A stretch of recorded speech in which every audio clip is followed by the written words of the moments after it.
Business Access. Business Access TV. Serious about business.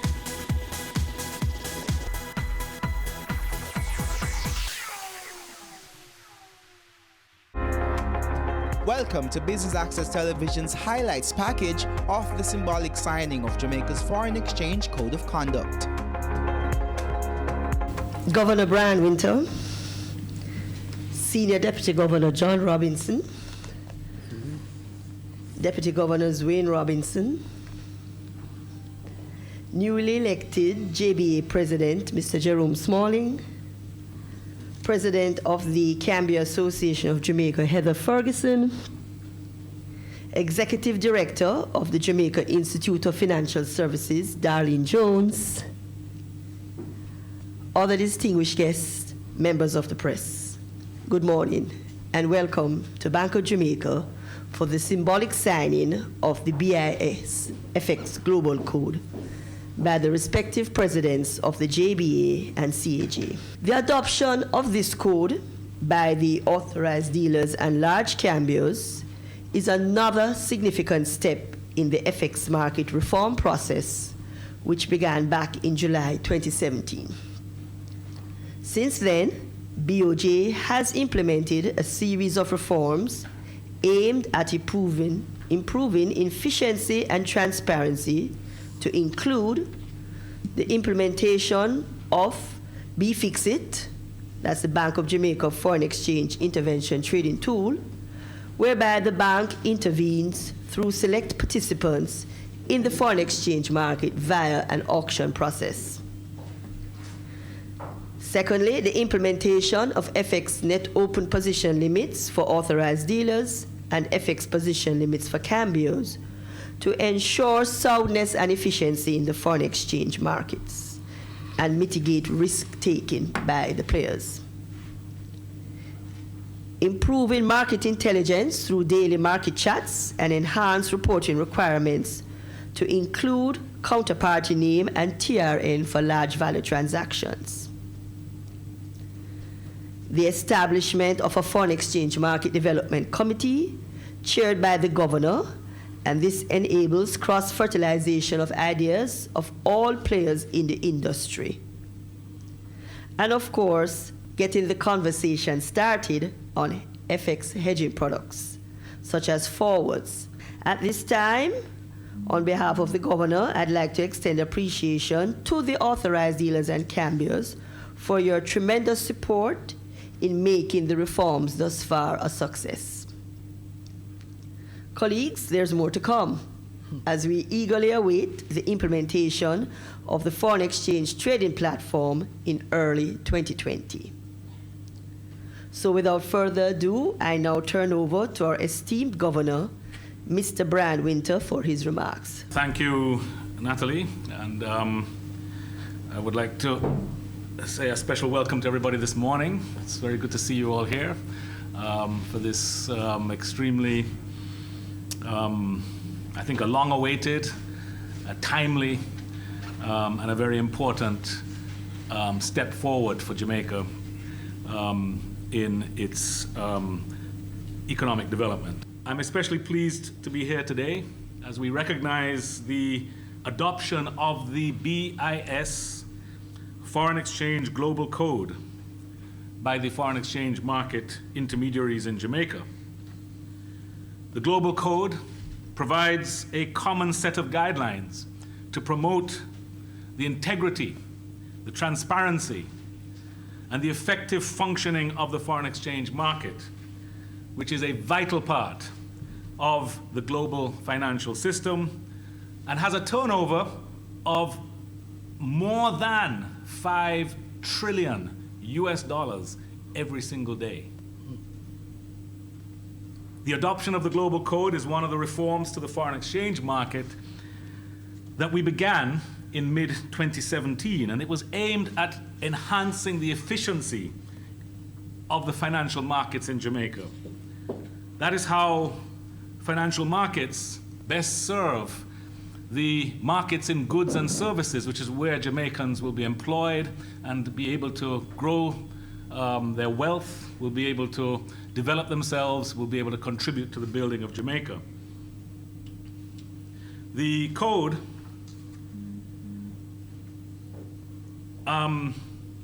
the symbolic signing today by the representatives by the respective presidents, I should say, of the Bankers Association and of the Cambio Association of Jamaica confirms that their members have signed the Global Code, indicating their commitment to its 6 leading areas of principle, namely ethics, governance, execution, information sharing, risk management and compliance, and the confirmation and settlement processes. This historic signing reflects our aims for Jamaica to have a robust, fair, liquid, open, and transparent market for foreign exchange. As Governor of the Bank of Jamaica, I am very happy for what we have been able to accomplish in reaching this stage. We are confident that this move will support an improvement in the public's faith in the foreign exchange market. And now that we are a part of the Global Code, this is a signal that Jamaica is open and ready for business. It's now incumbent on each foreign exchange dealer or Cambio to follow through on their commitment to adopt the principles that Jamaica's foreign exchange market has signed up to. My expectation is that those who wish to compete in the foreign exchange market will be able to enjoy success once they follow the principles that we are here establishing today. I'd like to now welcome Ms. Darlene Jones, Executive Director of GIFS, who will speak to us on the importance of that institution in building capacity for intermediaries in implementing the code. Before I end my remarks, I just want to thank you all for coming, as we remain committed to Jamaica becoming the place of choice to live, work, raise families, and do business. Thank you, everyone. GIFS is extremely proud to be a part of today's momentous occasion, signifying the commitment to integrity and professional standards at the highest level. We feel that this is part of the evolution that the Minister of Finance spoke of at the recent symposium, when he said that since we're operating in a market driven FX market, it requires businesses and the financial institutions to evolve in order to exist. This is indeed a significant advancement in this process. As provider of internationally rated cutting-edge development opportunities for the financial services industry, our mandate is to ensure that the industry is supplied with highly trained and agile cadre of talent to support industry growth. GIFS is therefore pleased to be a support of this milestone with the offering of the FX Global Code Certification Program, which is being offered in collaboration with the Global Association, ACI Financial Markets. This program will enhance our buoyant FX industry with a cadre of certified financial markets professionals qualified to execute at the highest level of efficacy.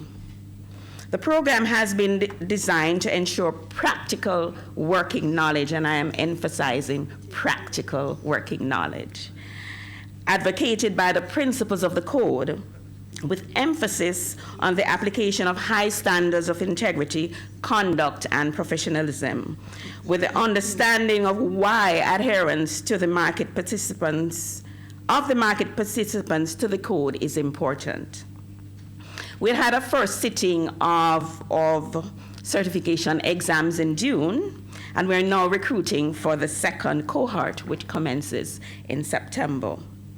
We expect to have annual certifications. Persons would need to certify annually, and thereafter with the expectation that this program will become mandatory for the financial markets professionals.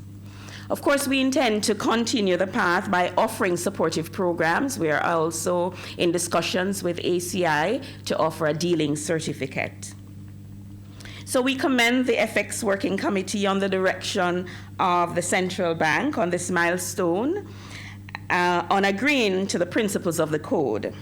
This signing by the relevant stakeholders is indicative of Jamaica's commitment to a successful FX industry, one that is comparable to international standards. And GIFS is truly committed to our mission to ensure the continuous building of human and organizational capabilities through research and professional development of knowledgeable, ethical, proactive, customer-driven financial services sector.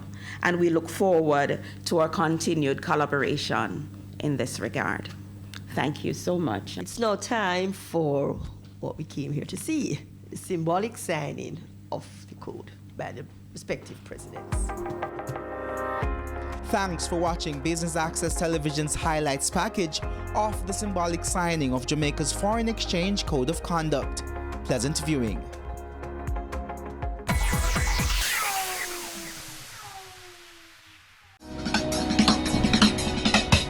Cameo brings the creative industries to life, delighting creatives in different fields each week. Art. My life turns art. I breathe, I eat art. Fashion. Food. Without a customer, we're nothing but four walls. Music. Film. Cameo, only on Business Access TV. You're watching Business Access TV. Business Access. Business Access. Business Access. Business Access. You are watching Business Access TV. Business Access TV. Serious about business. Serious about business.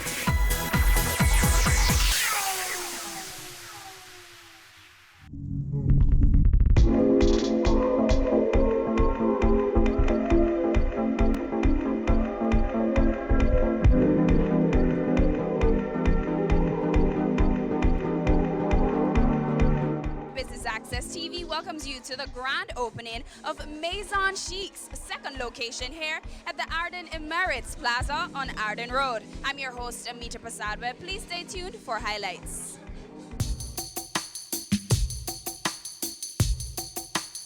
So it's Maison Chic's second store launch tonight. What are your thoughts?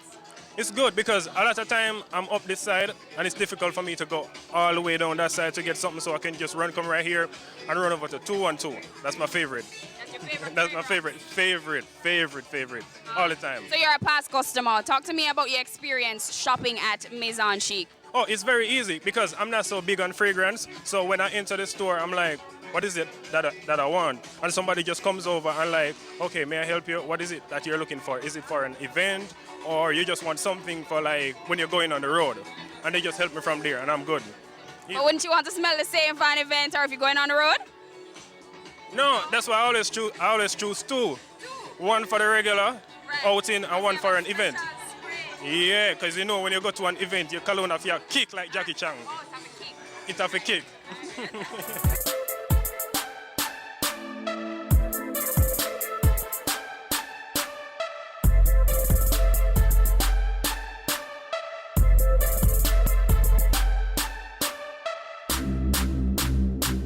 So welcome one and all. This is the official launch of Maison Chic 2. Did you hear what I said? This is the official launch of Maison Chic 2. Maison Chic first opened its doors at the mini mall of Tropical Plaza, and now we're here at Arden Emirates, and this is our second location. We are a fragrance store that takes pride in providing our guests with the utmost respect, the utmost customer service that you can find anywhere.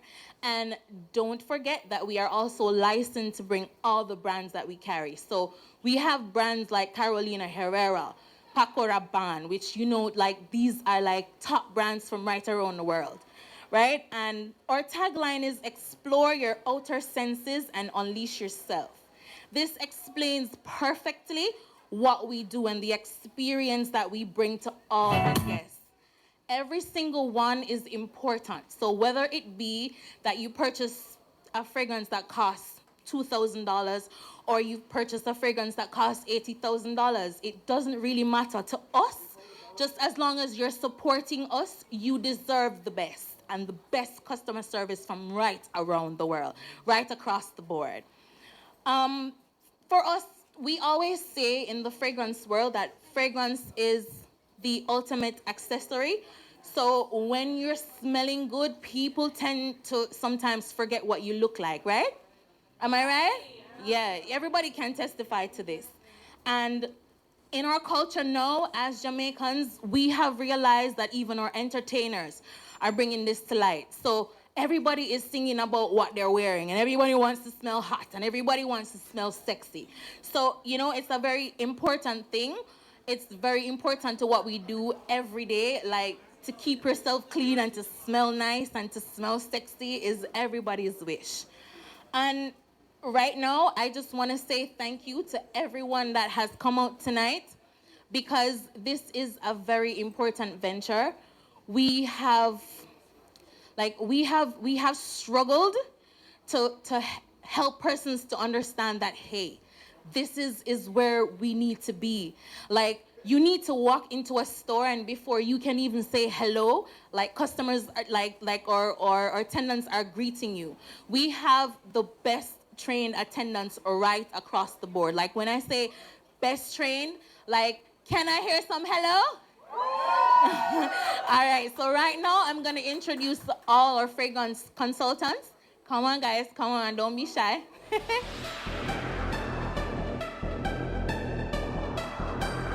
This is our team, and I'm proud to say that all of us here, we take pride in doing what we do. And it's all for you. And I want you to know my staff, like, by name. So from the end here, we have this is a very important night for Samantha, because she actually manages this branch. So right here you have Samantha. And you have Celine. And from the staff of Maison Chic One, that's in Tropical Plaza, we have Cindy. And everybody know me, Pat Marie. And we have the ever so lovely, the girls, them sugar digging. And we also have our newest edition, Ches. Give it up for Ches, everybody. So, with all that being said, I'm looking forward for everyone to continue supporting us. And this is a very important part of our program this evening. Now, everybody owns a smartphone. Now, I need y'all to take out your smartphones, please, right this moment. Yeah, it's already out. Now, y'all gonna go to Instagram, and it's at MAISONCHIC_JA. Right? Everybody has done that? Yeah, I see some people doing it. Thank you very much. Now follow us. Come to the store. Take pictures. Come and test. Because, guys, we provide testers for all our fragrances. So come and test. Don't be shy. It's a new age, people. And Maison Chic is bringing Jamaica to life with fragrances. Can I get an amen? Yeah. And, you know, we couldn't have such a great store without having great distributors, right? Yeah, so the people that take care of us, make sure we have the samples, make sure we have the gifts. And right now, I'm gonna call to she's so smiling, I love her. We're gonna call to speak to us now, Marie, and she's our representative from Eurobrands. Thank you, darling. Hi, good evening, everyone. Hola. Very special welcome to the Panamanian Ambassador, the Panamanian Chief of Mission, and Mrs. Barrow. I am extremely pleased to have you guys here. Of course, you might, and all of you special guests invited. Guys, you know, it is very important for us to highlight how significant it is in Jamaica to have a second branch for one of our clients. Maison Chic came to us maybe 2 years ago But we have been in business for the past 6 years. You might be wondering what Eurobrands does. We have the license for brands such as Carolina Herrera, Paco Rabanne, Valentino, Nina Ricci, Antonio Banderas, Shakira, United Dreams, Jean Paul, Versace, and many, many, many, many. Trust me, our inventory is crazy. So you don't want to go in there. But what is important is I want you to realize that I did say license. What that means, you're probably wondering, do you need licenses to sell perfumes in Jamaica? You need license to sell perfumes, and I'm gonna tell you why. You wouldn't be able to enjoy that wonderful after work kind of, we give you that value added that other companies, of course, cannot do. We not only give you the testers, but we are also empowering our staff. We give value-added products, such as training for all the staff. And the reason why Maison Chic has the best training in the world is because we offer. We do that through our suppliers. Ana Maria Libertini is here from one of our suppliers, which is our main supplier. And we are very proud to have her here all the way. One of the things that I want you guys to realize is that all these efforts cannot be done without the team.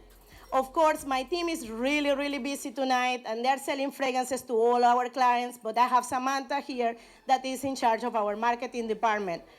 Anna is also here, that is our newest member of staff, and is in the administration department. One of the things that I want you guys to realize is that without the importance of the Jamaican market, we wouldn't be here. It is amazing for us to be able to see our clients prosper.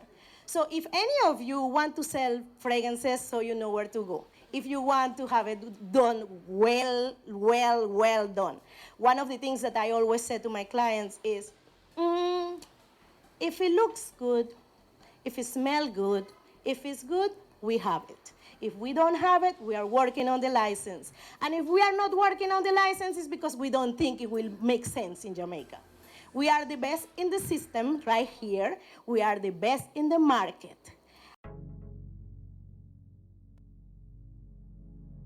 Good evening, everyone.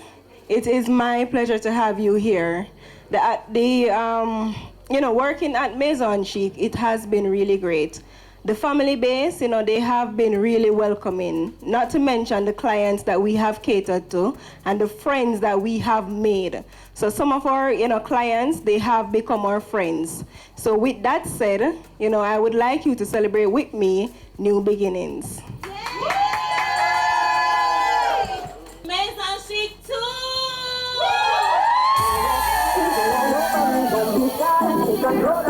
So guys, now for the important aspect of it. Now for the first part, you can go.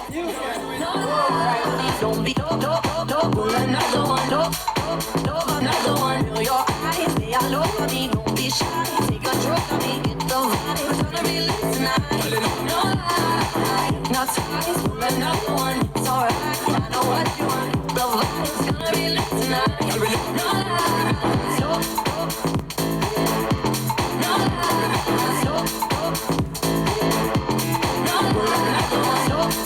So you're the new manager for the second location here. Talk to me about that. All right, well, it has been really, really great working here. I'm kind of the quiet person, shy, and working here, it has forced me to come out of my shell to interact. And trust me, we have some lovely clients that we work with. The customer base here, well, not the customer base, but the staff here at Maison Chic, both at Maison Chic Emirates and at the other location, the first location, we have quite a different variety of characteristics. We have Patrice, who is very animatic. So, she's fun, she's courageous. We have Hubert, we have Celine, we have myself, we have Cindy, and newly we have Ches. So, it has been a great family base. Talk to me about the fragrances you have available here tonight, and what's so special about this fragrance store compared to another one? Well, all right. So we have fragrances that are top of the line. So we have Carolina Herrera, we have Valentino, we have Jimmy Choo. And not just that, but what separates us from a lot of different stores is that we do it by law. We do it officially. So we obtain license. So when persons come to purchase and we tell them, we have to have the license to carry a specific fragrance. So if you don't see it, it's because we don't have that license. They're like, oh, really? You have to have a license? So that's what separates us. Not to mention the customer service. Like, persons commend us on our customer service, so that sets us apart. Customer service, it's everything, and it's not everyone that can, put on a good show, who can stand, and if someone is being mean or if someone's just having a bad day, you don't, just take their energy and just give it back to them, but really take their energy and, give them a positive vibes. So that's what differentiates us.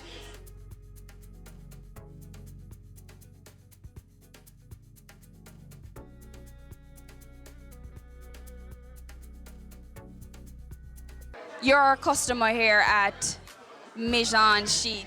Talk to me about your favorite fragrance. Well, there are two of them here.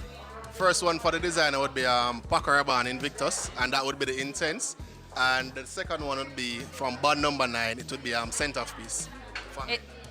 It's their second store. How does that make it easier for you to shop? Well, I work right here on the road, so I can just simply come by during my lunchtime if I feel the need to. However, I normally feel welcome in the Tropical Mall itself. What's so special about their service here? Customer service, you have to be big on customer service for you to attract certain customers, and that is one thing that they have captured. They had managed to capture customer service because it's very warm, very friendly, and believe you me, they are very experienced. They are knowledgeable about the fragrances as well. Talk to me about your experience so far. So far, it's been a wonderful experience.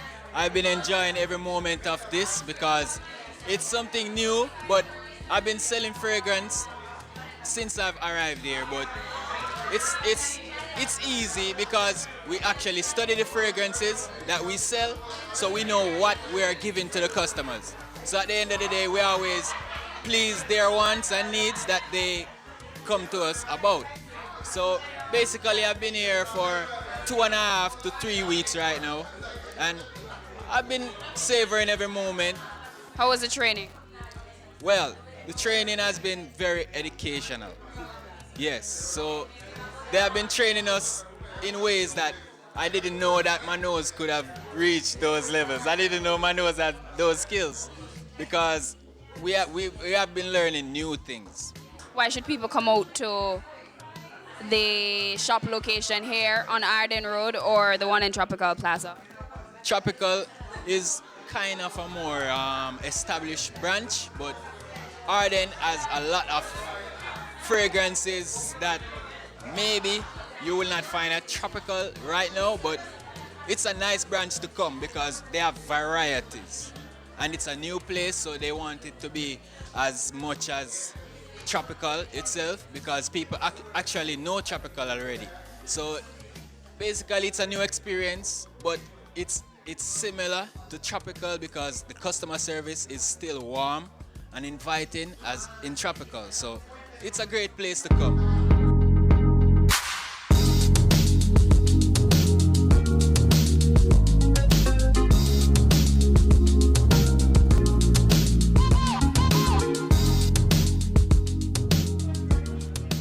Thanks for joining us here at Maison Chic's second store opening right here in Arden Emirates Plaza. I've been your host, Amita Pasadweb, and you're watching Business Access TV, serious about business.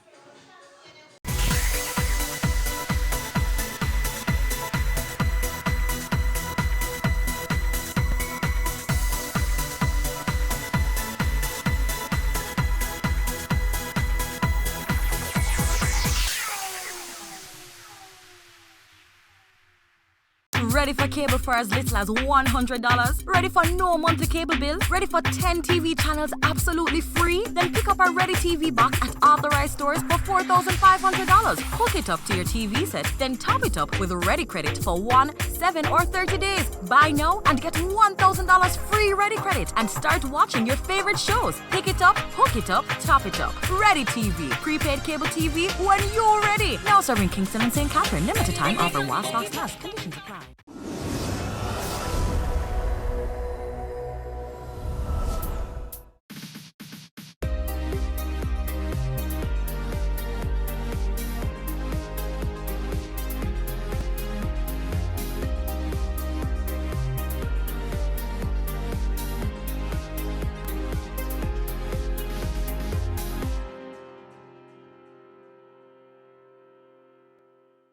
Hi there. On the pages today, we'll share with you significant advances in our healthcare system. We'll also explore healthy lifestyle changes you should consider. Stick around because there's much more to come your way on Jamaica's #1 magazine program after this message and our news of the week. It just makes sense that while we make hay as the sun shines, we should also save for the rainy days, because even as we all strive to rule our own destiny, life holds some inevitable and unexpected outcomes for which we should be as prepared as possible. Get the help you need now through the National Insurance Scheme. The NIS offers financial security when it's most needed to all gainfully employed or self-employed persons who contribute to this scheme. Whether it's loss of income due to injury on the job, sickness, retirement, and/or death of a breadwinner, there will be help waiting for you and your family. So if you are over 18 years of age and working, visit your nearest Ministry of Labour and Social Security parish office and get registered under the NIS. Start making your contributions in order to reap the numerous social protection benefits when that rainy day occurs. Email prunit@mlss.gov.jm or call 876-922-8000 to 13 for more information.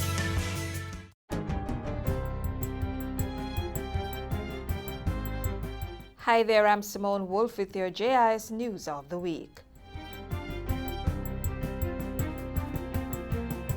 Ground has been broken for construction to begin on a 754-unit housing development at Rhine Park Estate in St. James. We're not just talking about it. We're building the housing, we're providing the financing, and we're reducing the transaction costs to allow you to own your own home. Owning your own home in Jamaica has never been easier. The Ministry of National Security is on target to rebuild or rehabilitate 149 of the 186 police stations in operation by March 2020 under a $5 billion project called Rebuild, Overhaul and Construct. So there's a direct relationship between the performance of police stations and crime in their station areas. In other words, by improving the physical space of the police stations, officers are better able to perform their duties more efficiently, to have more meaningful engagement with the community, and have better crime outcomes as a result. Prime Minister Andrew Holness has warned primary school administrators that no child should be denied access to an education due to any obligatory high fees. I am not saying that the parents must not contribute, but sometimes we miss the bigger picture. And the bigger picture is to make sure that no child, regardless of the income status of their household, is in any way deprived of education. Earlier in the week, the Ministry of Education reported a 1.5% increase in the overall passes for the CAPE and CSEC exams when compared to last year. Meanwhile, over 3,500 students from 17 primary schools across the island will benefit from a numeracy and literacy initiative being financed by the Jamaica Social Investment Fund, JSIF. We're glad and we're proud to be a part of this type of intervention that is really putting education in its rightful place.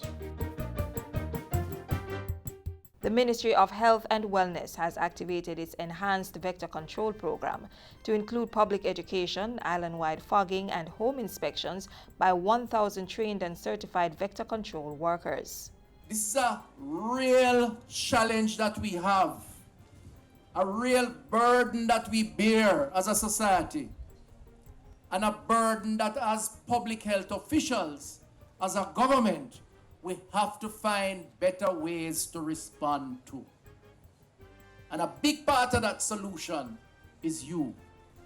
You have been selected to drive that army of activity in every community across Jamaica to provide an appropriate response to the Aedes aegypti mosquito and the breeding of that mosquito. Netherlands-based Jamaican Anne-Marie Brown has committed to provide $1 million annually for the next 3 years to upgrade the Olympic Gardens Health Center in Kingston as part of government's Adopt a Clinic program.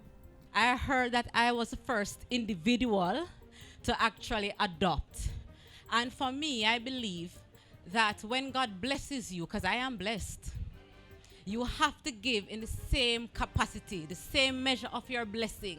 That is how you should give back. The adoption process basically does a couple of things. One, it says you are volunteering as an adopter to give financial or other types of support to a facility. We will recognize you with a plaque on the wall inside, which we will unveil. Those resources are going towards a needs assessment that is done.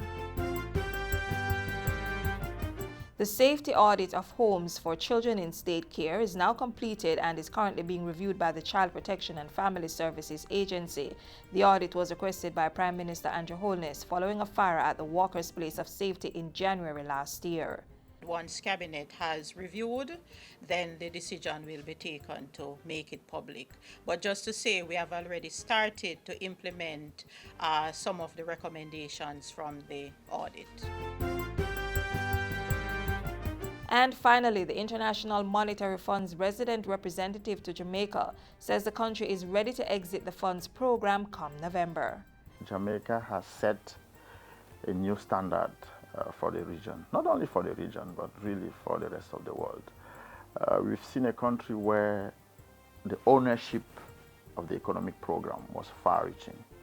We've seen a country where the broad-based social consensus has allowed two successive administrations to implement sound policy. We've seen a country where we had continuity in the reform and Jamaican people being engaged in the process to be part of that transformation. So we believe these are features that many countries could learn from. And those are some of the stories making news this week. I'm Simone Wolf.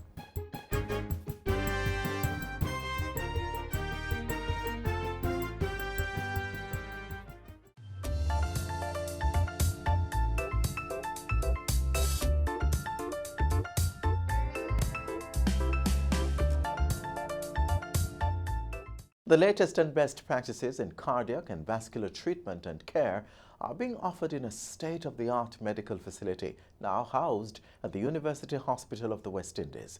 Health and Wellness Minister Dr. Christopher Tufton officially opened the facility early this year. Let's check it out.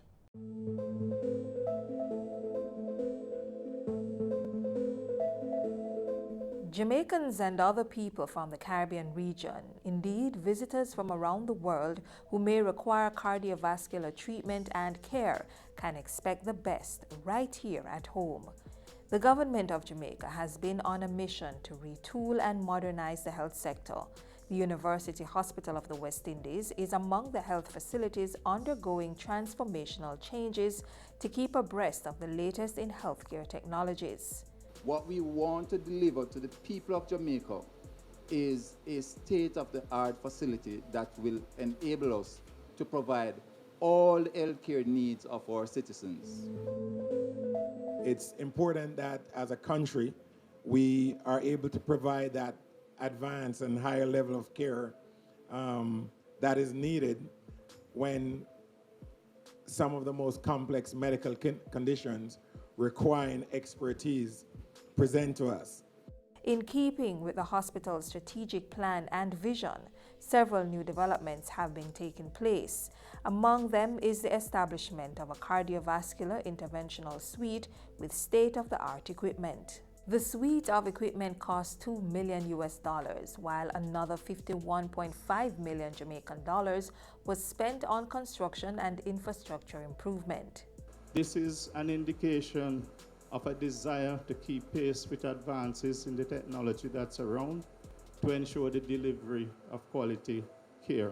The project, which began in 2018, was established through a partnership involving the Ministry of Health and Wellness, the Culture, Health, Arts, Sports and Education, Chase Fund, and the National Health Fund, as well as international partners, Philips International and International Medex. It's an amazing achievement. We should be, in a very consistent way, strive to always be on the cutting edge, given our mandate as a regional body to deal with the capacity building mandate that we have. This modern facility, now available at the University Hospital, enables specialist clinicians to perform minimally invasive tests and procedures to diagnose and treat some of the most complex cardiac and vascular interventional cases. We have what we call the biplane or dual interventional suite, but what we have done is combine that with echocardiogram within the same suite or an ultrasound. We also have within that suite what we call an anesthetic machine or ventilator that can put the patient to sleep. And we have continuous ECG monitoring. So the combination of equipment combined with the most important, certainly the interventional, the dual biplane system, allows us a wider range of diagnosis and treatment for the patient with the highest degree of accuracy. It is a multidisciplinary suite. As such, it is equipped for cardiologists, interventional radiologists, vascular surgeons, and cardiothoracic surgeons. Hospital administrators are targeting a gamut of procedures to be performed routinely in the amount of about 50 cases per week. Most are expected to be patients affected by various heart conditions. But they also come with diseases of the brain, possible strokes, possible abnormalities of the vessels in the brain.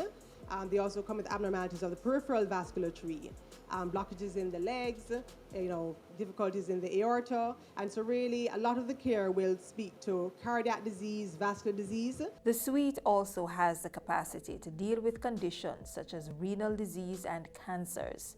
A number of emergency procedures were among the first set of cases dealt with after the facility went operational in the first half of 2019. We have done coronary angiograms, we have done percutaneous coronary interventions with stenting, and we've done cerebral angiograms, looking at the vessels to the brain. We have done aortic stenting. These and other procedures taken on at the interventional suite are making a mark on efforts to tackle the monster of non-communicable diseases and indeed saving lives.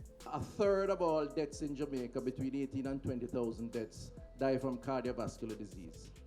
The Global Health and Lifestyle Survey says that 1 in 3 Jamaicans are hypertensive, which speaks directly to this kind of condition or series of conditions which requires an intervention suite. Nearly 50% of those who are hypertensive are unaware that they are. And it's clear that we have the human capacity to do a lot. Opportunities also created from this interventional suite for the UHWI's Faculty of Medical Sciences to not only teach, but also put all the innovative healthcare theories into practice. Looking at the intervention suite in operation, you'll recognize it immediately as a microcosm of what we're trying to achieve in the Faculty of Medical Sciences. If you see the unit in operation, every peg knows its particular hole, and it is working like a machine. As the funders of healthcare in many instances, we are willing and able to support projects that add value. And I'm confident that this is indeed a very good project. So we at the NHF, we are committed to partnerships, and this one really has led to a good outcome. It doesn't end there. The blueprint for further development at the hospital has in its design its first 6-story tower, as well as other technologies to come, including upgrading of its MRI suite and the delivery of PET imaging.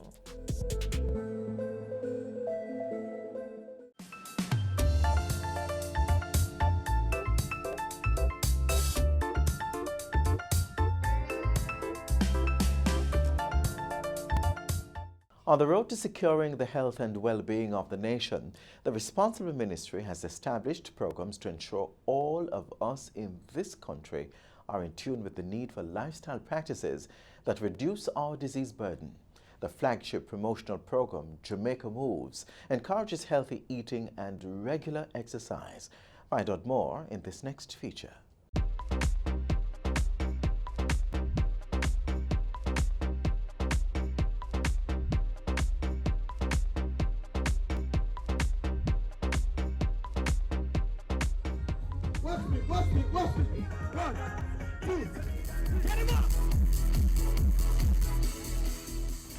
Get moving for a healthier you is the passionate call to action by the Ministry of Health. And it's creating waves across the country as Jamaica moves to tackle non-communicable diseases (NCDs) through regular physical exercise and proper nutrition. Within schools, the Healthy Lifestyle program is being rebranded through the Healthy Youth Positive Energy Hype initiative. The reality is that 7 of every 10 Jamaicans who die each year, and we have about 18 to 20,000 deaths in our country each year, die from what we classify as non-communicable diseases, lifestyle diseases, to put it simplistically. And it's all about our physical inactivity and our consumption patterns, our habits. The Ministry of Health is on a mission to change that by getting every Jamaican to engage in at least 30 minutes of physical exercise daily. In fueling this fitness revolution, the ministry launched the Jamaica Moves campaign under the theme, More Moments, More Memories, and More Life. If you do what we are promoting, then as the tagline says, you'll have more moments, more time to spend with your family, your friends, do what you enjoy, more memories, capture all of those lovely memories, and more life. Through promotional events across the island, the ministry is showcasing entertaining exercise workouts that persons can go home and practice. Free medical checks are also being provided. It's part of the preventative healthcare method, and that's the approach that we're trying to take before we get to the part of the curative side, which is hospital care. Jamaica Moves is also developing walking trails in each parish and partnering with local walking and running groups. This is all part of the National Strategic and Action Plan for the Prevention and Control of NCDs for the period 2013 to 2018. The plan covers 7 main categories of diseases: cardiovascular conditions, cancers, chronic respiratory diseases, diabetes, sickle cell, mental health disorders, and injuries.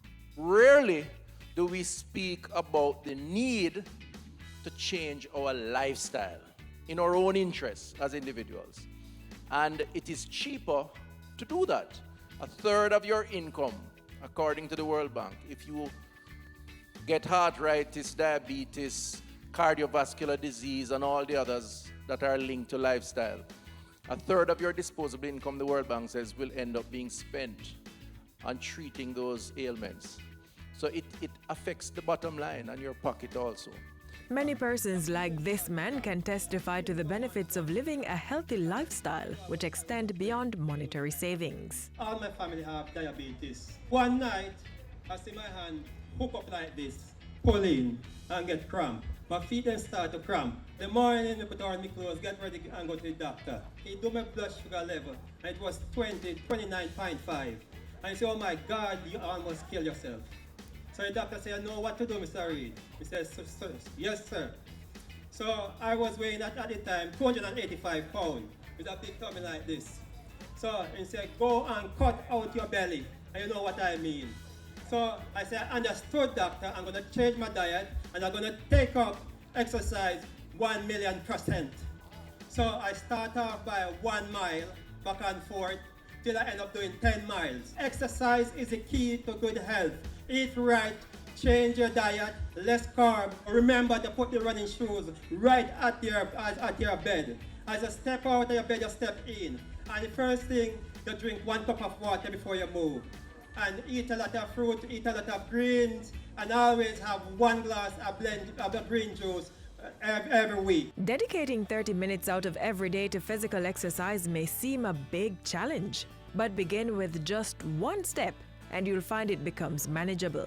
Regular exercise helps prevent damage to your heart's artery from high cholesterol, high blood sugar, and high blood pressure that can lead to heart attack or stroke. Medical experts say aerobic exercises also improve the body's blood circulation and reduce the risk of type 2 diabetes while helping to control blood glucose in persons living with diabetes. There are exercises tailored to building muscle and losing weight, increasing strength, and improving flexibility. Corporate Jamaica is on board with the Move for Health, and even more are encouraged to take on the Jamaica Moves Corporate Challenge. It involves companies and their staff signing up and participating in the various run-walk events. We want to mobilize as many companies as possible So what we say to you is sign up your company, get registered, endorse the Jamaica Brew brand, which is a national brand. The reality is many of us don't practice healthy living. So we need more people to do it. And by doing it, encourage others so to follow. Persons can learn about the various Jamaica Moves challenges and events by logging on to the Ministry of Health's website moh.gov.jm or jamaicamoves.com. Staying fit and healthy is everybody's business, so get moving for better health.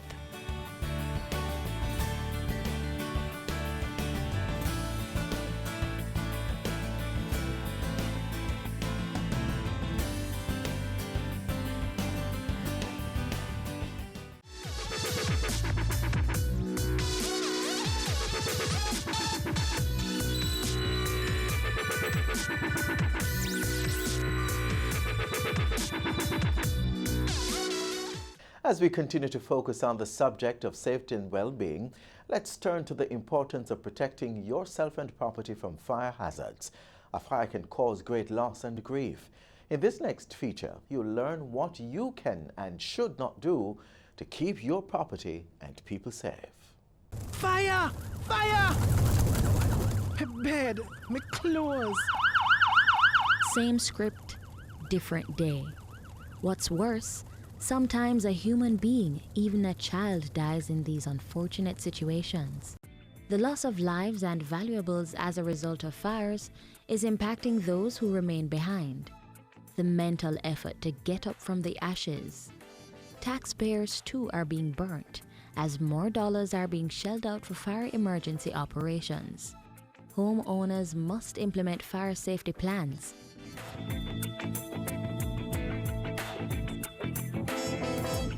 It's important for us to fireproof our homes because we have our families and we normally have strict guidelines as to how you operate within the home, or you store your chemicals as it relates to your kitchen, how you manage your heat sources, how you handle your plugs. So the safety measures that you take as it relates to the protection of your children. Here are a few situations you must avoid to prevent losing your home to fire.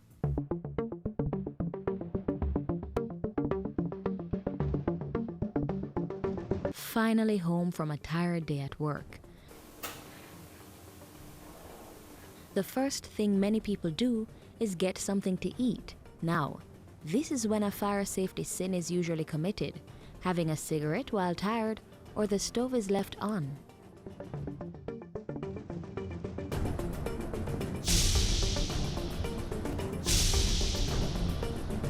What else at home are you not doing safely? Like this, using a computer or mobile phone on the bed. So they should not be used on flammable surfaces such as beds or sofas. Leaving your cell phones on your bed can trigger the ignition temperatures of that spread or sheet and can actually cause a flame. So we encourage you not to leave your cell phones unattended. It's an active source of heat, and worse when it is charging. It has caused many house fires based on our statistics. Between 2010 and so far in 2019, 100 children were burnt to death. One of the main causes of these deadly fires, a child left unattended with burning candles. Based on investigation from fires, we find that most of the times it's because we leave our children unattended, right? So we leave them with the matches, we leave them with the candles, we leave them with the lighters, and we leave them with maybe a laptop or an iPod, something to keep their attention, but they are fascinated by flame. Here are some other factors found by the brigade to be the major causes of fires within the home. Clothes put to dry at the back of the refrigerator. Storing plastics on cooking gas cylinders. We identify this as a fire hazard because if you notice, it is pretty much close to the source of heat, which would have been the stove itself. All right? So we can have a spark from this. The Jamaica Fire Brigade encourages that cylinders over 30 pounds should be stored outside. So here we have two heat sources, a microwave and a toaster oven. All right? Plus, there is a charger plugged directly between both sources of heat.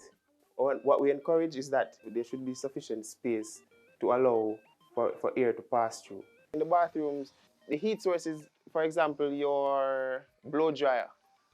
You leave those on, running while you do other stuff, while you wash your face, something. But leaving them near your towels and your other materials that can burn, your clothes, that can spark flames. As for power strips, they should not be overloaded. So we also encourage that if you're using extension cords, do not run them behind furniture, do not run them under the carpet, because the constant pressure on the cords themselves will cause breakage. Again, if it is near a combustible material, it can cause a fire. It is crucial that these fire safety measures are adhered to. Every home should have a fire safety plan that is known by each member of the household. Lastly, but very important, keep the numbers of the nearest fire station saved in your telephone contacts.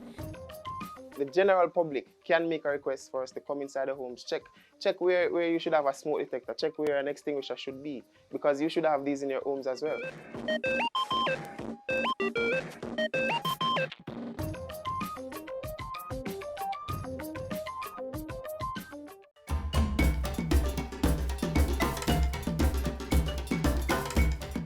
On the board this week, the Visionary Youth Club and I Care Jamaica, in partnership with Sandals Foundation, Sandals, Beaches and Grand Pineapple Negril, will be hosting its back-to-school treat on August 24. It will be held at the Darliston Primary School. Save the date. There will be a lot of rides, games and prizes along with school packages. The back-to-school treat will start at 10 a.m. Also, the Clarendon Health Department is being relocated from 1 Muirhead Avenue on the grounds of the Maypen Hospital to 1 to 3 Jackson Street in Denby, Clarendon. The new location is beside the Denby Primary School. The Health Department will begin offering administrative services from its new location on Monday, August 19. All other services, including food handler certification, mental health, diabetic retinopathy, and child guidance clinics, will remain at their current location on the Maypen Hospital compound. Operation times remain the same. The phone numbers for the Health Department also remain the same. And residents living in and around Spanish Town St. Catherine are being asked to gear up for participation in the Spanish Town Culture Quiz. The competition is put on by the Diana L. Walters Charity Foundation. It will be held from October 21 to December 21 this year. For more information, visit the foundation at 9 Chester Avenue off Brunswick Avenue, Spanish Town St. Catherine, or call 876-853-2497 or 876-336-2230. And that's all for our community notices this Saturday. If you have something to share on our notice board, give us a call at 876-922-8680 or email cbishop@jis.gov.jm or kferguson@jis.gov.jm.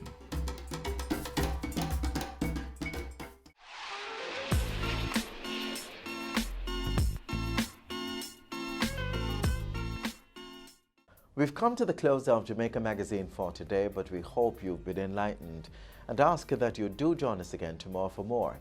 Until then, continue to watch these and other programs by logging on to our website, jis.gov.jm, or subscribe to our YouTube channel. You may also find us on all the major social media platforms. On behalf of the entire production team, I'm Adrian Atkinson. Thanks for watching.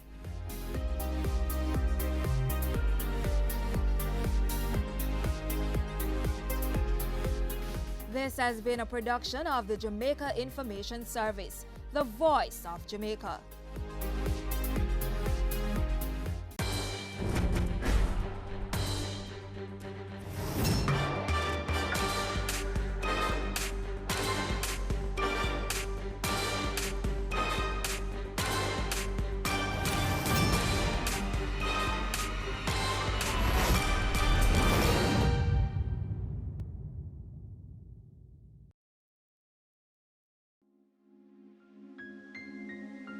The University of the West Indies campus, Mona, has long been known to provide a wide range of housing solutions for full-time students, but things have evolved. Under a new public-private partnership agreement, 138 Student Living is offering even more solutions.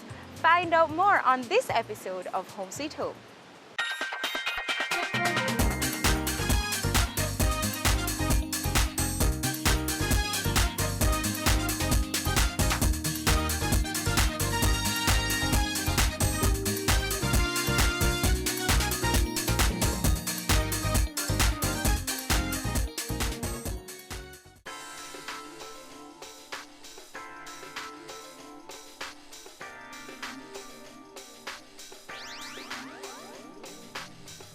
I'm here with Jason McKenzie, Director of the Office of Student Services and Development.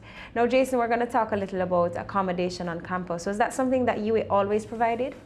Absolutely. The UWI is very keen on ensuring that students who come to the campus are comfortably housed. And so we have in excess of 4,000 rooms on the campus. And we seek to ensure that our students are able to benefit from comfortable living while having access to the facilities on campus. So easy access to the library, easy access to classes, a secure environment while being able to grow, to learn, and to interact with their peers from all across the world. So we have 10 halls of residence on the campus with varying styles of accommodation at different costs as well.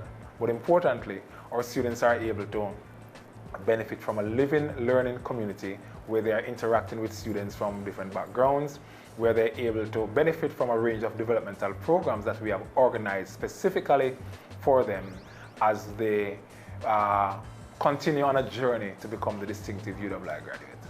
Now, 138 Student Living is now on board giving supplemental accommodation to the university. Give us some feedback about that partnership. We have in excess of 18,000 students at the Mona campus. And it's important that we increase the number of rooms or beds to be able to adequately accommodate students who are interested in living on campus.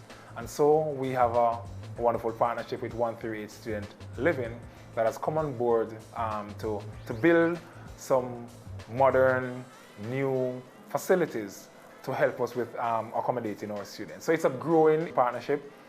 The facilities are really world class, and our students do enjoy living in those facilities. And we continue to grow together as we continue to seek to meet the housing needs of our campus. Well, Jason, thank you so much for speaking with us. With that background of accommodation on campus, it's time for us to meet 138 Student Living.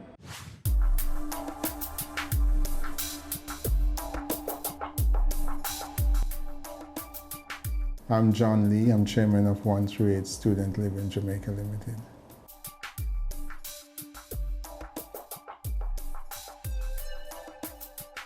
In my former life at PricewaterhouseCoopers, I spent a number of years doing public-private partnerships. And what that means is that it's bringing an industry, creating an industry or an entity that will provide public services that government or quasi-government institutions would ordinarily provide, but because of the lack of funding, they're going to the private sector. I've always felt that there is a need for student housing, primarily because my wife has done a number of developments around the Mona area, and most of the people who became tenants were students. So it led us to this. So our mandate is to provide roughly 2,300 rooms over a 4-year period that world class, that will attract students who are interested in paying for full fee courses. PPPs is a structure that is sustainable, and it provides much needed infrastructure when the country cannot afford to finance it ordinarily.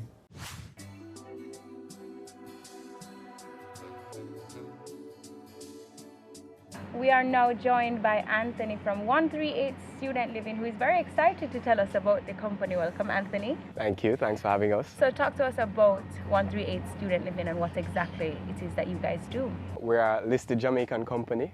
We provide world-class accommodation at the UWI Mona campus. Essentially, we finance, construct, and operate housing accommodations on campus. We do this through a concession agreement with UWI.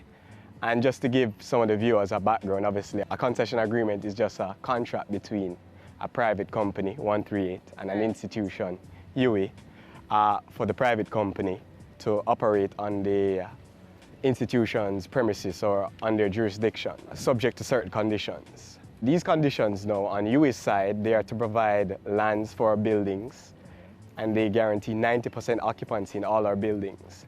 And on our side, we are to finance, construct, and operate over 2,300 rooms on campus. Okay. So that's 138 basically in a nutshell.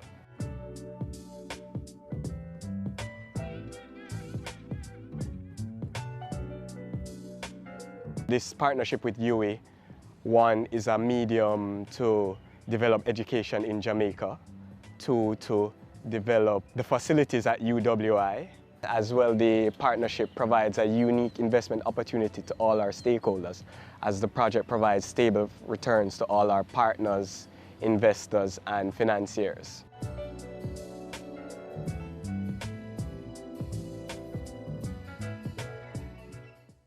And tell us about the funding of these sorts of projects. Okay, well, obviously we're a listed company, so for the initial funding, it was done through an IPO about 3 years ago. For the buildings now, we have used a combination of short-term construction loans with the Jamaica Mortgage Bank. These are then closed out through the issuance of medium-term and long-term bonds, which the take-up has been very good. So to date, the project has been extremely successful. All operational, construction, and financial targets have been met as outlined in our prospectus. So at this stage, 2 years in the game, we are where we need to be. And other than student living, I understand that there are some other products that you guys offer. Tell us about those. Okay, well, definitely. At our core, we are accommodation providers, so we only offer accommodations. But we like to view ourselves as having 3 classes of products. So firstly, the student living, as you mentioned. This is currently a pool of 888 rooms where we house undergraduate students for 9 months to 1 year, or students in general, I shouldn't say undergraduate. Right. So to qualify for that, obviously, you just have to be a student enrolled on a UWI course. Then we have a pool of 120 rooms for short-term rentals. This is done at our Jeralela property, which you will do a tour with Dominic, our project coordinator. We have a pool of 48 rooms, and then he'll also bring you to another one of our facilities, the 138 SL Halls of Residence.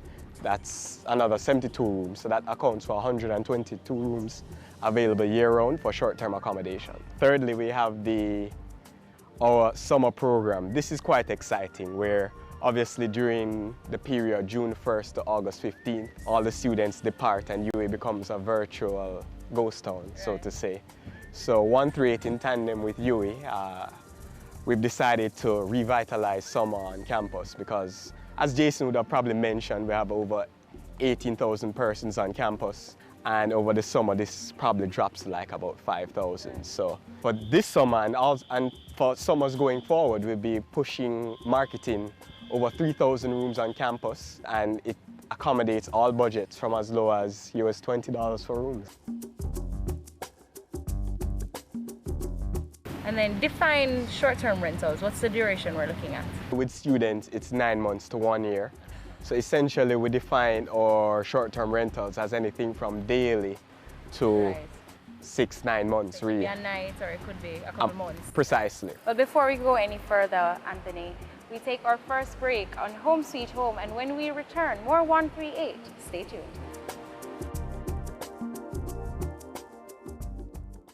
Business current affairs you can relate to. Frank, credible discussion. On Point with Kalila Reynolds and Dennis Chung. Dissecting the issues, offering solutions to Jamaica's challenges. On Point, Thursdays at 8 p.m. on Business Access TV.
Have you seen it? It's BATV Live. Live streams of business news weekdays at 7:30 p.m. Stay on point Thursdays at 8 p.m. with our Business Current Affairs show. And Weekend Business Report Saturdays at 7:30 p.m. wherever you are. Log on to our Facebook page at Business Access TV or visit our website at batvja.com. Live and at your fingertips. Business Access TV. Serious about business.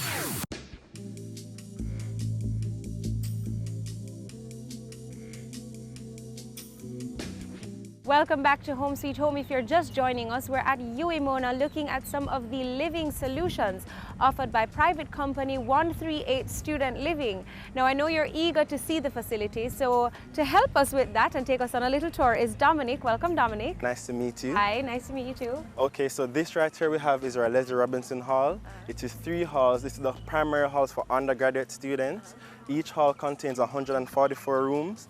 And then right by here we have our Gerald Layla flats, which we use for short-term accommodation. So we're going to head over to our short-term accommodation now. Okay.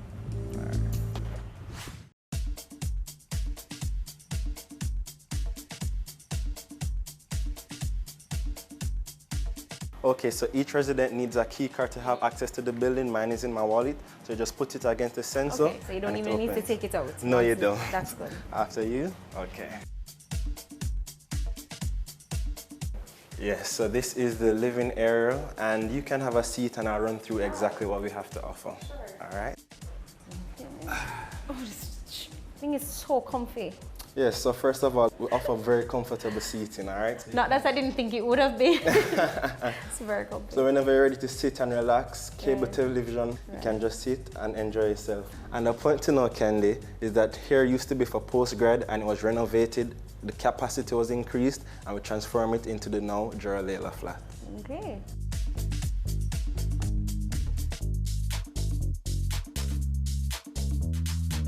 Also, as you can see, we offer our kitchen facilities here. So you have a stove, have a microwave, everything comes with. And then we have 4 rooms to our cluster. So this is the shared area for the 4 individuals staying here.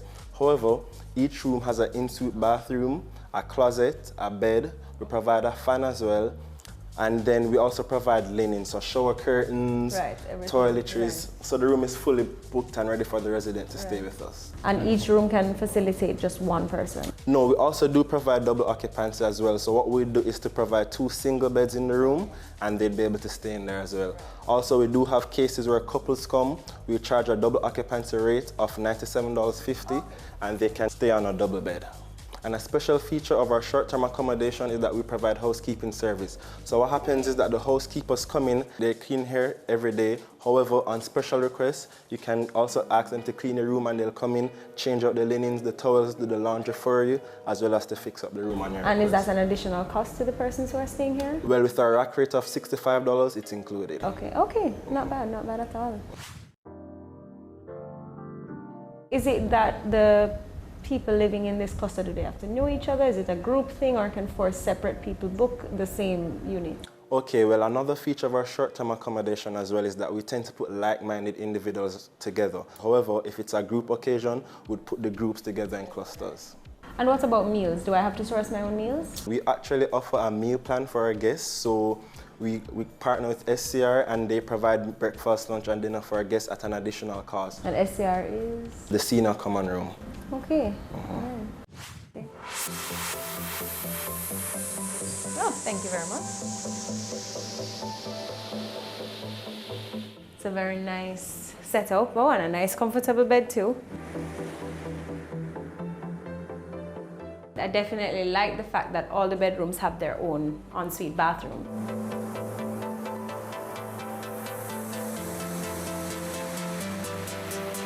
All right, so what was your thoughts on our accommodation? No, I really like it. Very convenient, very cute setup, something for everybody in there. The individual bathrooms, like I said, I really like that. So I am really glad that you enjoyed it. Thank you very much.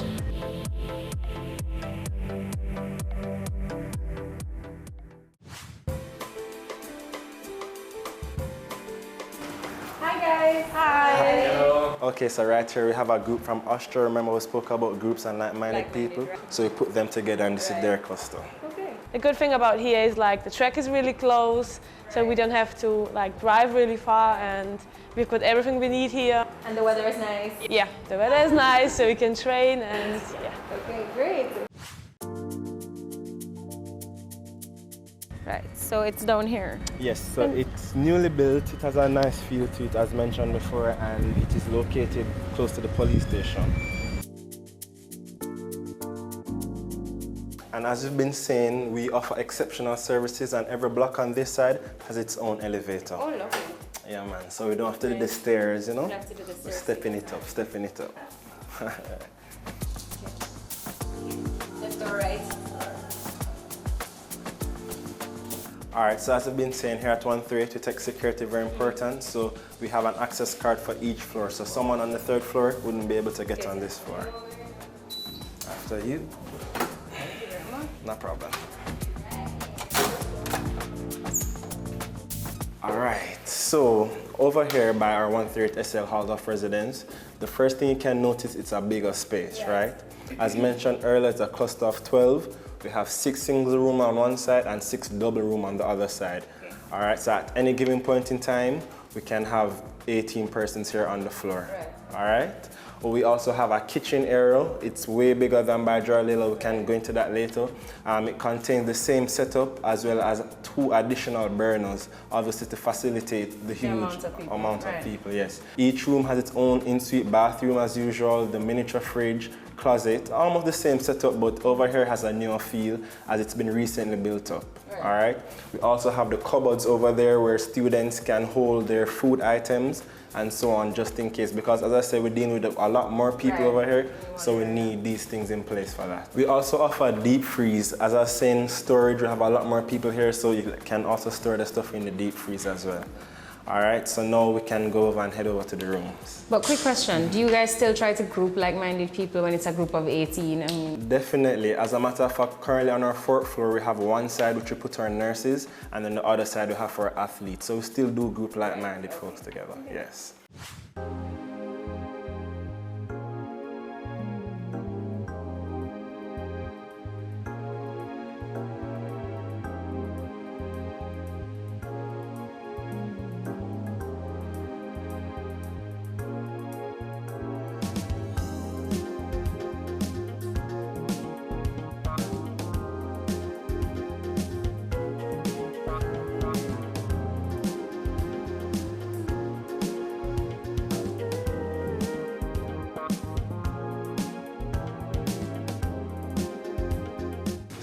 Here. And then another one there. Okay. And that's it for our tour with Dominic, project coordinator of 138 Student Living. When we come back, we wrap things up with Anthony.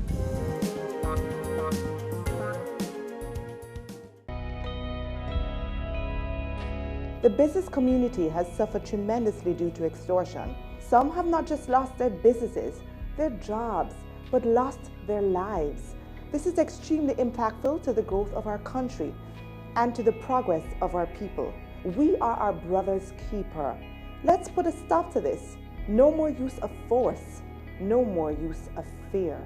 No more extortion. No more.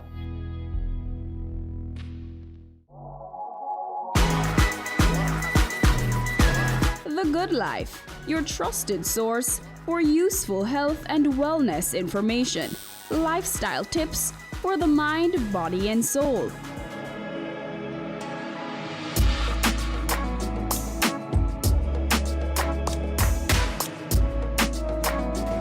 Tune in Tuesdays at 8:30 p.m. on Business Access TV.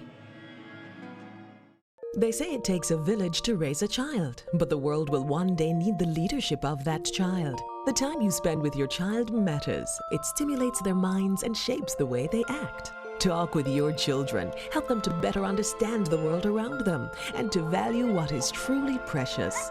Above all, the most valuable gift you can give them is love. Play, talk, teach, love. Take the time. It makes all the difference. A message from the Parenting Helpline and Ad Council Jamaica. It's season 12, and Wealth Magazine Business Access is here to keep you business savvy. With an impressive mix of some of Jamaica's most inspiring business moguls, we continue to keep Jamaica informed, empowered, and ready to dominate. Tune in Sundays at 5 p.m. only on BATV. You're watching Business Access. Business Access. Business Access. Business Access TV. Serious about business.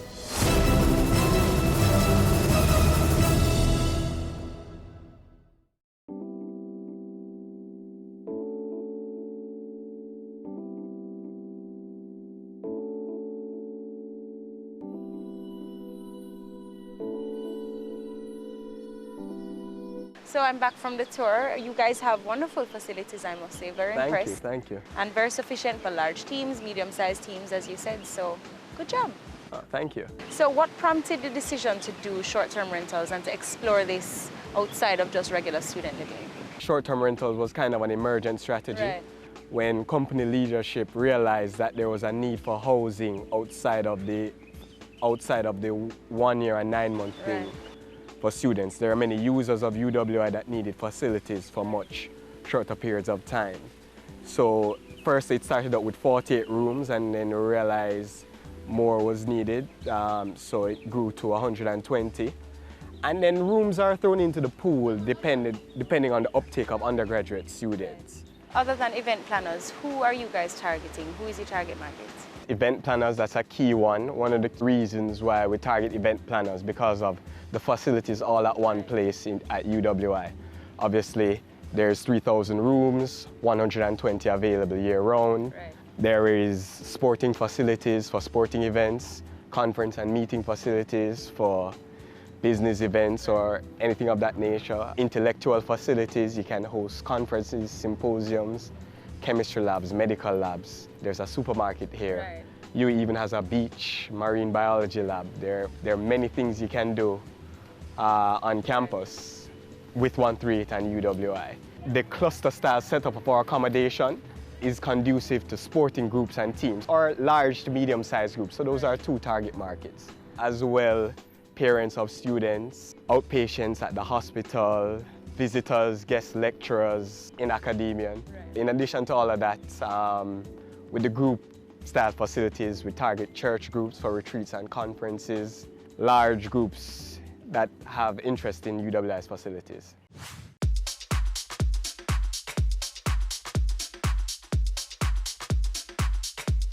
What amenities do you usually highlight? 24-hour security, that's one of our strong selling points, as you'd have seen with Dominic. Access card, entry to the building, and then key to the front door as well as your room door. Another one of our strong selling points is, I like to say, the cluster style accommodation. It's a nice community feel. Right. That's why we target groups. And I think the main thing is the plethora of facilities here at UWI. I mean, there's literally everything here. It's a one-stop. Exactly.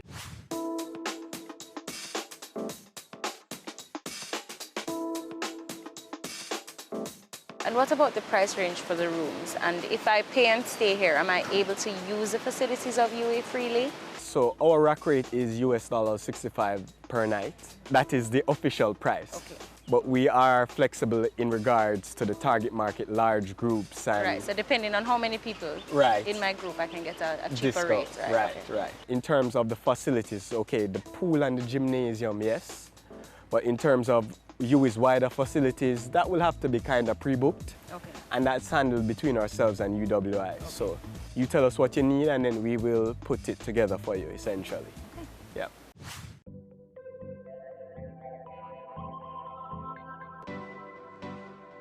Now, college students are known to get a little rowdy sometimes. Right. How do you address any concerns by people who may be staying here, about living amongst college students? There is complete segregation.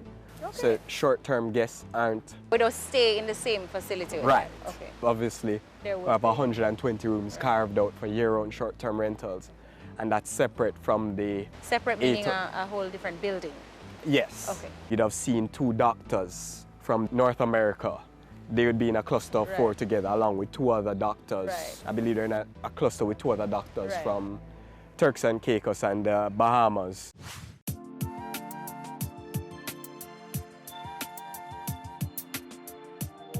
So tell us, what is next for 138? What future plans do you guys have and what can we expect? Wow, I mean, it's exciting times. Obviously, we're just 2 years into the game. So, I mean, under our concession agreements, we still have a few more rooms to develop. So currently, we are constructing 384 rooms at Irving Hall, with a memorandum of understanding was actually signed with University of Technology, so we could be replicating the same product and PPP strategy over UTech as well. And there are some talks to expand into the Caribbean.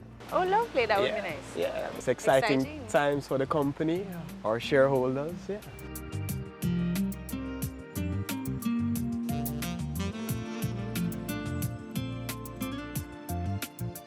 Well, Anthony, thank you so much for joining us on this episode and talking to us about 138 student living. I definitely learned a lot and I'm excited to see your future plans, so thank you very much. Thanks for having us, Candy.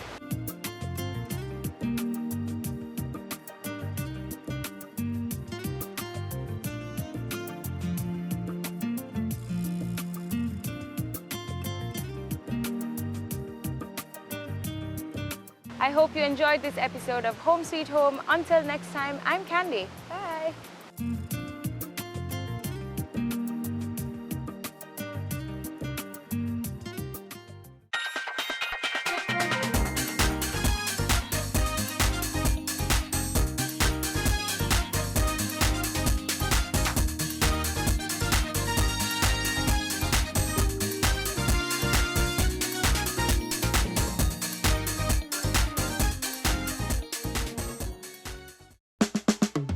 Caring Hands Season 3 continues to effect change in a changing environment.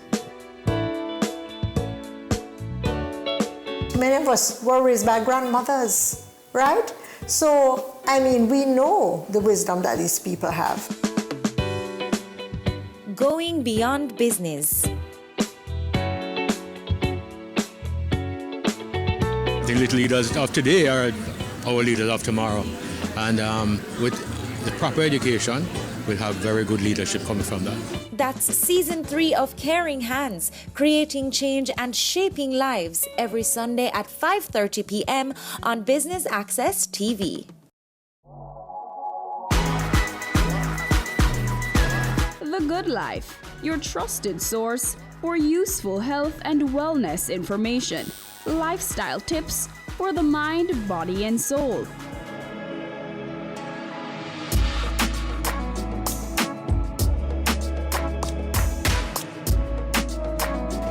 Tune in Tuesdays at 8:30 p.m. on Business Access TV.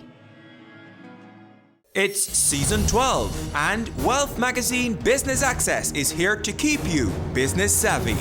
With an impressive mix of some of Jamaica's most inspiring business moguls, we continue to keep Jamaica informed, empowered, and ready to dominate.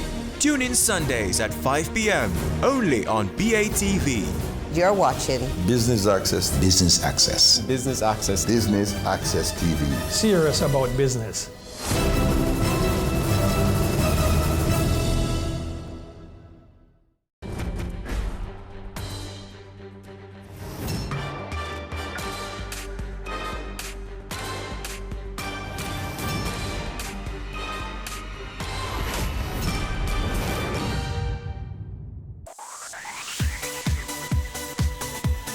You're watching Business Access TV. Business Access. Business Access. Business Access. Business Access. You are watching Business Access TV. Business Access TV. Serious about business. Serious about business.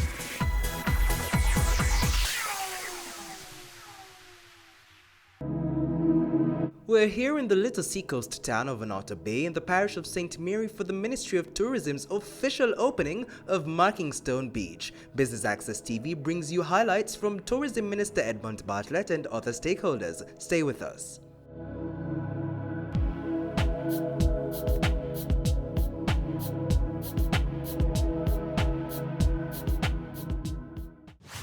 We have recognized, and the Minister has instructed us to ensure that we are rehabilitating and developing beaches across Jamaica to ensure that there are enough public beaches for our people to, I know sometimes they call us dryland tourists, but for us to enjoy the benefits of this beautiful country.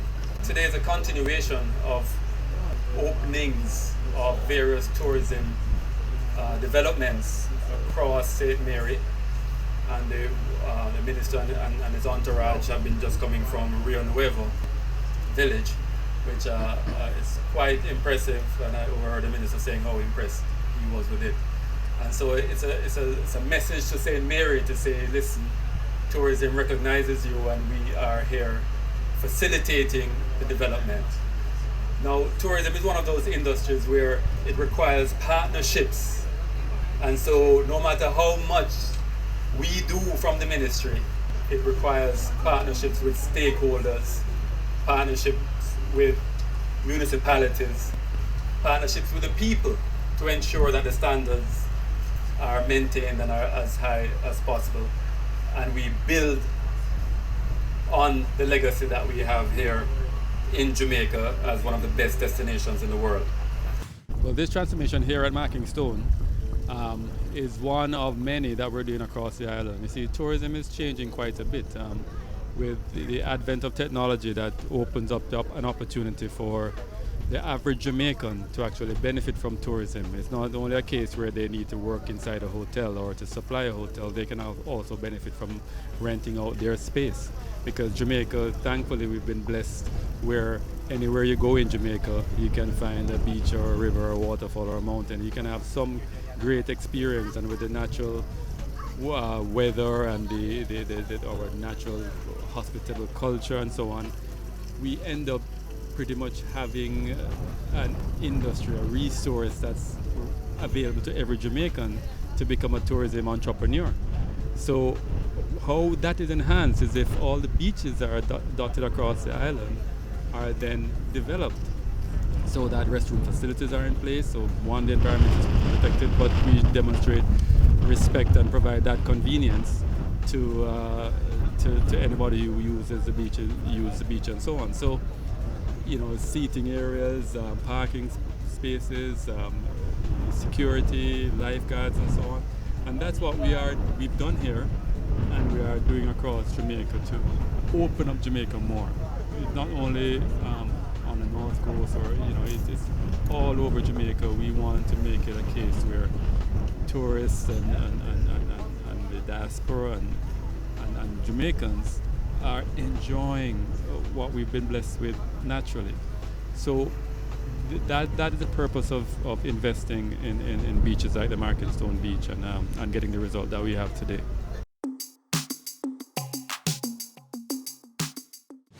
I have visited this facility. I passed by here just the other day before the work was complete, but on entering the gate I was wondering, am I really at Marking Stone Beach? And that is a testimony to the work that has been done here. I noticed I saw some persons out there enjoying the facility already, so it is a good sign. We are eternally grateful to the Tourism Enhancement Fund for spending, I won't mention the figure, maybe the minister will do that later, but significant funds on this facility. And as I said, it looks like a first-class beach. Those of us who know Marking Stone before would understand why I am so excited based on what I have seen. The St. Mary Municipal Corporation has owned this facility for a long time. Although, Minister, this is one of the properties that is everybody knows belongs to the St. Mary Municipal Corporation. However, it is in the name of Commissioner of Lands. We have interviewed interested parties in terms of leasing this facility because we don't have the capability to run such a facility. So we have interviewed persons, we have sent to the Ministry of Local Government for them to approve so that we can have somebody run the facility and run it properly as to how it should be. What does growth in tourism mean for Onoto Bay? Well, it means a lot in that we will be bringing more tourists here, then we'll provide more jobs and more opportunities for our locals. So it is indeed important to us. This facility that has been renovated, we hope, based on the individual will run it, we hope it will be run in a way that we will actually get tourists here as well as locals. But apart from this facility alone, we are looking at other heritage tourism developments throughout the parish, and we took the minister on a tour of an area in Portmore, a very historic area, where we are trying to do a tour of that area. So we have formed a committee and we are looking into getting some funding from the Tourism Enhancement Fund to make that tour a reality. The corporation has authority to manage the beach. How will the upkeep be guided? The upkeep will be guided by statuses under the Local Governance Act and also our act in relation to our Building Act, the Town and Country Planning Act. We use all of those because as a local building authority, local planning authority, we also work along with other state agencies to manage our beaches, to manage our public spaces. So not only us will be responsible for the management of the beach, but we will also be using guidelines from other state agencies. We will ensure that the park has the requisite number of lifeguards, has the requisite safety facilities in place, for example, your backboards, your first aid kits, as I said, your lifeguards. As you can see, the lifeguard stands are already here. So we are ensuring that the safety of the members, not only of the workers, but of the general public, are taken into consideration, the security of the site in itself. We're going to ensure that the beach and itself will be developed into a recreational space, a park, so that the locals for not only Onoto Bay but the greater St. Mary will also be served and our visitors to this country. What other important purpose does this transformation serve for the people of Onoto Bay? It serves a very important purpose because it is an active open space. It's somewhere that you'll need for relaxation and rejuvenation because you work in a very stressful environment no matter where it is, and you are going to need a space where you can relax, you can congregate with your family, with your friends. So this is a facility that is needed for any community to fully develop an active open space area. This, I believe, is one of the premier sites in this area. It is not only going to be used as a beach park in itself, it's one of the areas that is going to be used, for example, like for your parties, because it is a little outside of the town, so you won't have that congestion in the town itself. So it will be used for that sort of facilities. It is well-needed facility, and we will endeavor to not only maintain as it is right now, but we'll also be developing for other facilities within this area. We're gonna go for a break, but when we return, more from the Marking Stone Beach in Onoto Bay, St. Mary.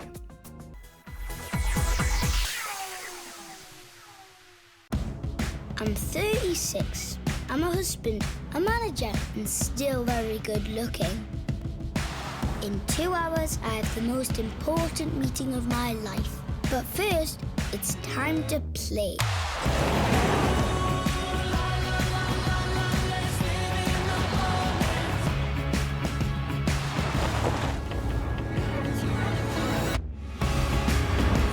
Suzuki Vitara.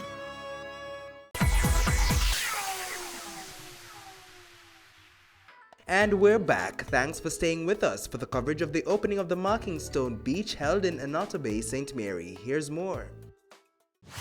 You know, it also gives me great pride and a pleasure to be here today.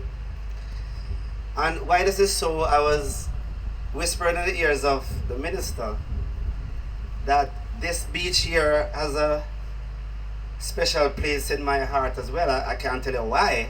I mean, I've told him why, and I told Bob also. I can't tell nobody else. But when I was a little boy, I used to come to this beach regularly, and then when I became a young man, I used to come to this beach, but not just in the days, but in the nights as well. So you can understand what I'm talking about, right? Oh, yeah. But what is so pleasing is for the facility to be brought up to this level. And when I toured along with the minister, especially in the bathrooms, this is not just a hurry come up bathroom. This is a bathroom that can rival any facility in the world. I mean, the bathroom is well put together. And Bob, this is something that I hope, and Mayor mentioned it before, and I guess all the speakers will mention it, that building these properties is one thing, but to maintain them is the other thing. We want to know that when you come to facilities, you feel good that you're in the right place, not just somewhere that you just have to use. And this is a country, we're building a country based on excellence. Markingstone Beach is also a manifestation of the quality development, and I know that Bob, with his expertise, when you come back here, Minister, this lawns will be pristine with green grass and flowering plants all around. And I was mentioning to the councillor earlier about the almond trees. You know, when these grow and become good shades across these seats, it will be a sight to behold. And that's what we want. We want facilities that we not only build, but we are proud to call our own, because we're building this new Jamaica. And before I come down, I want to again say special thanks to the minister. This is one minister, when you asked him about projects that means Jamaica well, he never says no. And I remember just coming into politics, and I asked him about several developments across Southeast St. Mary. And I'm proud to say that he has responded so well, and the people of Southeast is very thankful to you, sir. And look for your continued showering us with your blessings. We welcome this particular development, as with most developments that are taking place across Jamaica. But this development is special for me in a number of ways. As the Member of Parliament for this area, I mean, the development is welcome, but more importantly, I was born here, and this was one of my beaches that I used to visit when I was a little boy. And you know, I grew to love and appreciate this particular area. As you can see, it's very idyllic. It's away from the hustle and bustle, and it is very suitable for a day of full relaxation and fun. So we welcome it. What does this transformation mean to you?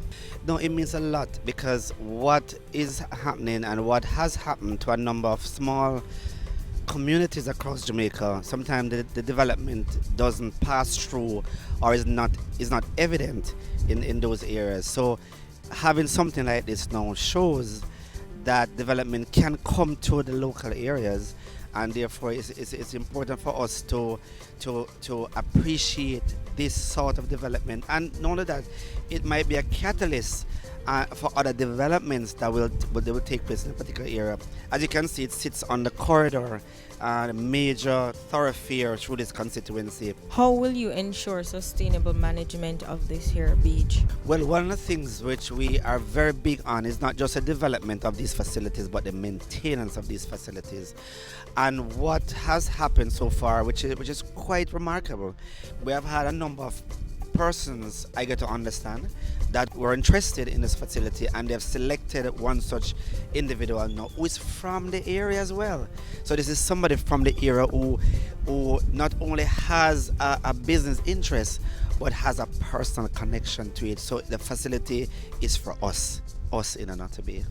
I'd like to say thank you very much to the Minister, to TEF, and all the persons who have participated in this, to the Municipal Corporation, the Mayor, and the Councillor of this particular division, which is the Anoto Bay division, for their work in getting the facility to what it is. And we are happy for it, and I'm sure going forward, the persons who will use the facility will also find that it is a welcome addition to what we have. There are a number of other things which are going to come about in Southeast St. Mary that I'd like to say will happen in a very short time. We are getting a number of things done finally in Southeast St. Mary, because we believe that we can take our pride and rightful place in this development and this Jamaica that we are creating.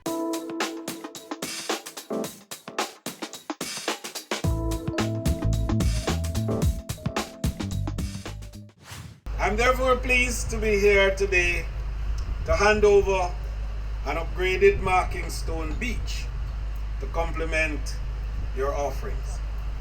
The beach was upgraded by the Tourism Enhancement Fund at a cost of $38.3 million as part of its National Beach Development Program. And I want to make the point that sometimes comments are made in advance of action known to begin. And the actions, when they follow, gives an impression as though they are being driven by another direction.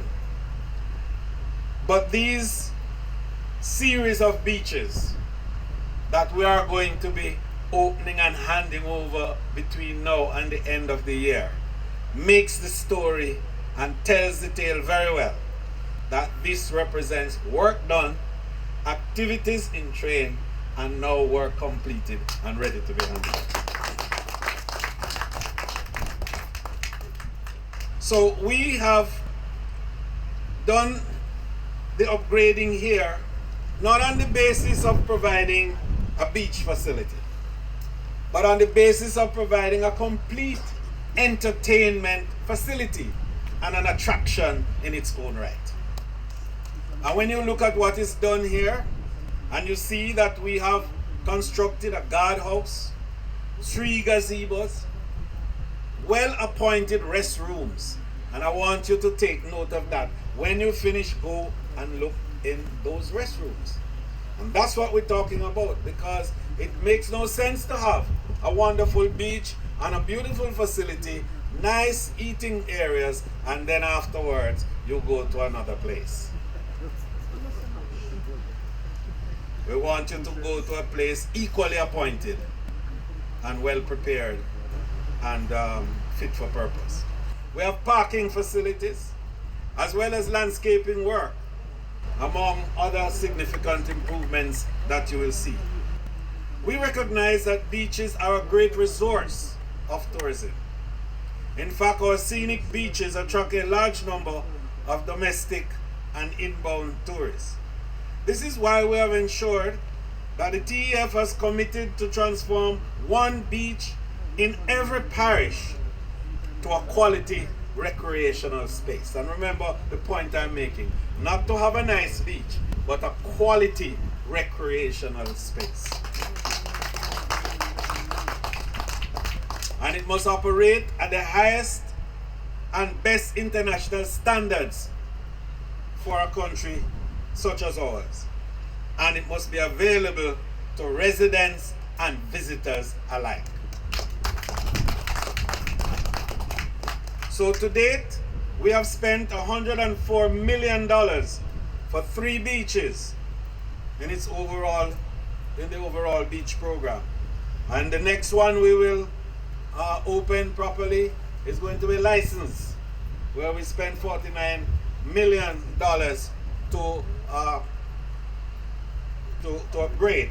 And then we're going to do Boston Beach, and we're going to do Winifred Beach, and we are going to do other beaches in the west, because the west has to be touched too, and we are going to be doing beaches along the south coast as well.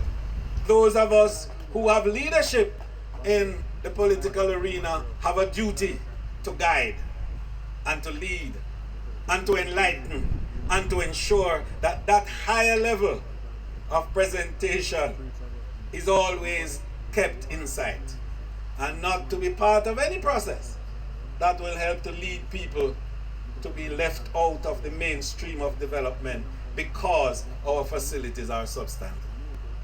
And as minister, I'm committed to that process.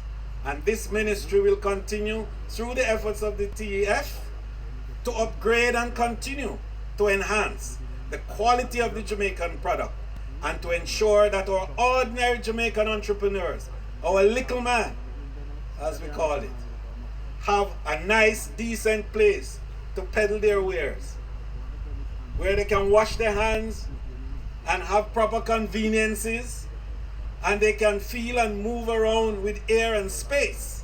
And the visitors who come can also leave with a good impression and say when they leave Jamaica, what a wonderful little country that I have been. It was a joy to go to the markets in Jamaica.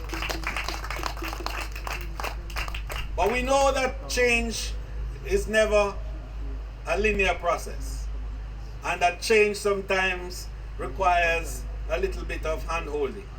And we know that change sometimes causes a little bit of disruption. And sometimes we don't understand it, and when we don't understand it, we become suspicious of it. So we are going to work with our partners, and we're going to make sure that we hold hands and do it right, and do it together, and do the transformation from poverty to prosperity. We pride ourselves in being a destination of sun, sea, and sun. And so we bring the world here for a beach experience as well. So it's a big part of the product in Jamaica. But we are careful to note that it represents a huge part of our resources that are being consumed by our people, and that the access represents an important route to ensuring that there's harmony between visitors and locals. So we have moved with energy and haste to prepare and fix local beaches that are appropriate and adequate and appointed for the purpose, so that our people will not be left out and we will feel less catered to because the beaches are not up to the standards. How does this help or harm locals in the tourism sector? We are now looking at management to ensure that there is good management here, so that the maintenance of these facilities can be secured and the further upgrading of what we have can be realized. Who is responsible for the management, and how will it be guided? Well, we developed the beach on behalf of the St. Mary Municipal Corporation. And what the Municipal Corporation has done is to then go to tender and procure and find a suitable person to manage and to handle the facilities here. So they have done that, and they tell me that they have found someone, and we will be looking to ensure that they keep up to the standard that we want for the beach. How much of a challenge was the transformation for this beach in particular? It truly was a challenge, because as you can see, this is just a dust bowl. That's what it was. And with the black sand beach, it's sometimes a little more difficult to work with than the traditional white sand beaches. But I think that the teams did well. Our technical people from TEF and TPDCO, who drove the process, were enough to the task, and they did a great job, and I'm satisfied that it didn't take us as long as we thought. In fact, we figured it might have been a little over a year when we started, but we were able to do it within a year, and I thank them for that efficiency.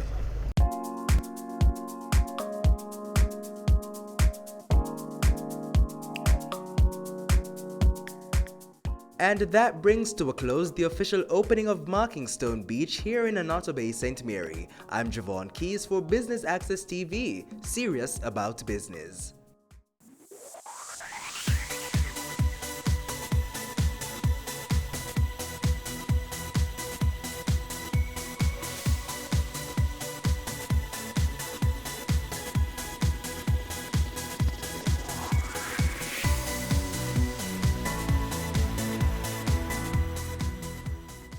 I wanted to be an educator because I believe that education is the most powerful weapon that can change the world. My dreams and aspiration is to one day become an entrepreneur where I can employ other persons and help to build the country. I wanted to go into development. I wanted to help people become better versions of themselves.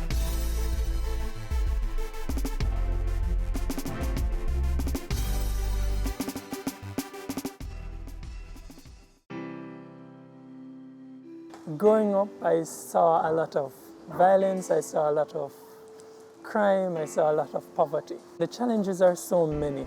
The first one that comes to mind is the level of youth unemployment that's here. Challenges that exist here in West Prospect Bogwalk are lack of awareness for educational opportunities or job opportunities. Not many got the chance to do CXC or graduate from the secondary level. So that's a major setback for the people in the community. A way to alleviate this issue is training programs. They need more opportunities, like to go back to school to get themselves a certificate so they can be able to to work and create employment for themselves and their family.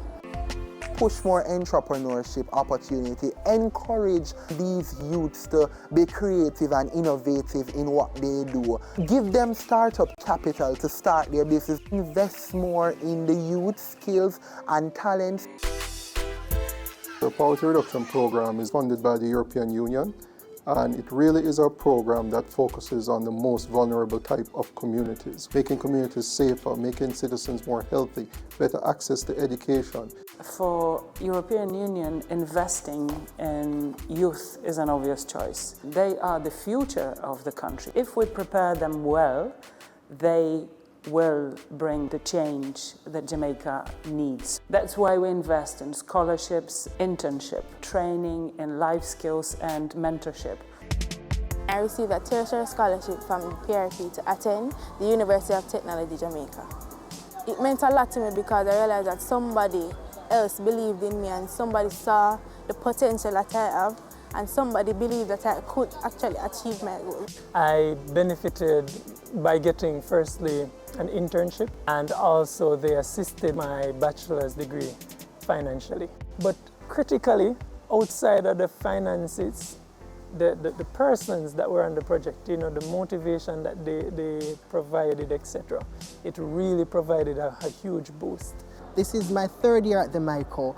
This scholarship, it helped me to be able to focus only on my education here, because tertiary education is not cheap. I was placed at ODPEM on the one-year internship program. It was really good. It was an opportunity for me to prove myself, to give myself a service, and also to gain experience in the working world, and to also provide for my family. I plan to be an agent of change in my community by being a mentor, a leader, and a godfather for the youths growing up. Try to help them teach them a trade. You don't have to be rich to help.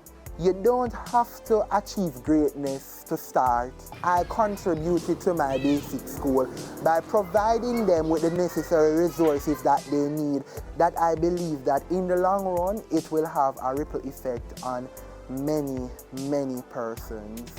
Professionally, I manage the HOPE program, which is aimed at giving young persons the opportunity to, you know, do what I did, basically, to get their foot inside an organization.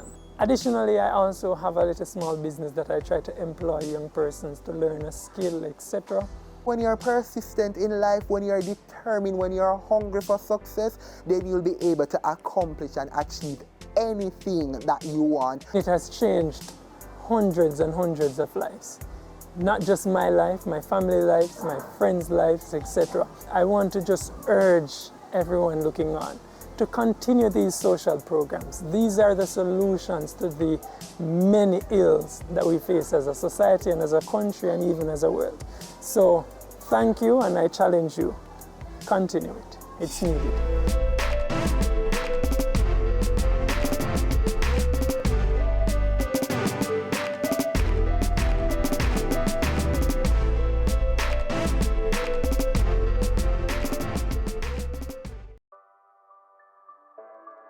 Sundays at 4:30 p.m. It's all about Home Sweet Home. Get your half-hour dose of the business of real estate, from laws and concepts to reality, building, buying, or renting. Or what about trends in decor or renovations? Home Sweet Home will keep you up to date. On this episode of Wealth Magazine, we feature Chris Daring, CEO of Ready TV. Fascinated by sports, Daring has made this an integral part of his life, a passion which led to his first experience in the corporate world as an intern at Citibank. Over time, Daring proved to be a successful serial entrepreneur, with his newest undertaking being Ready TV, a venture that promises to revolutionize the telecommunications landscape.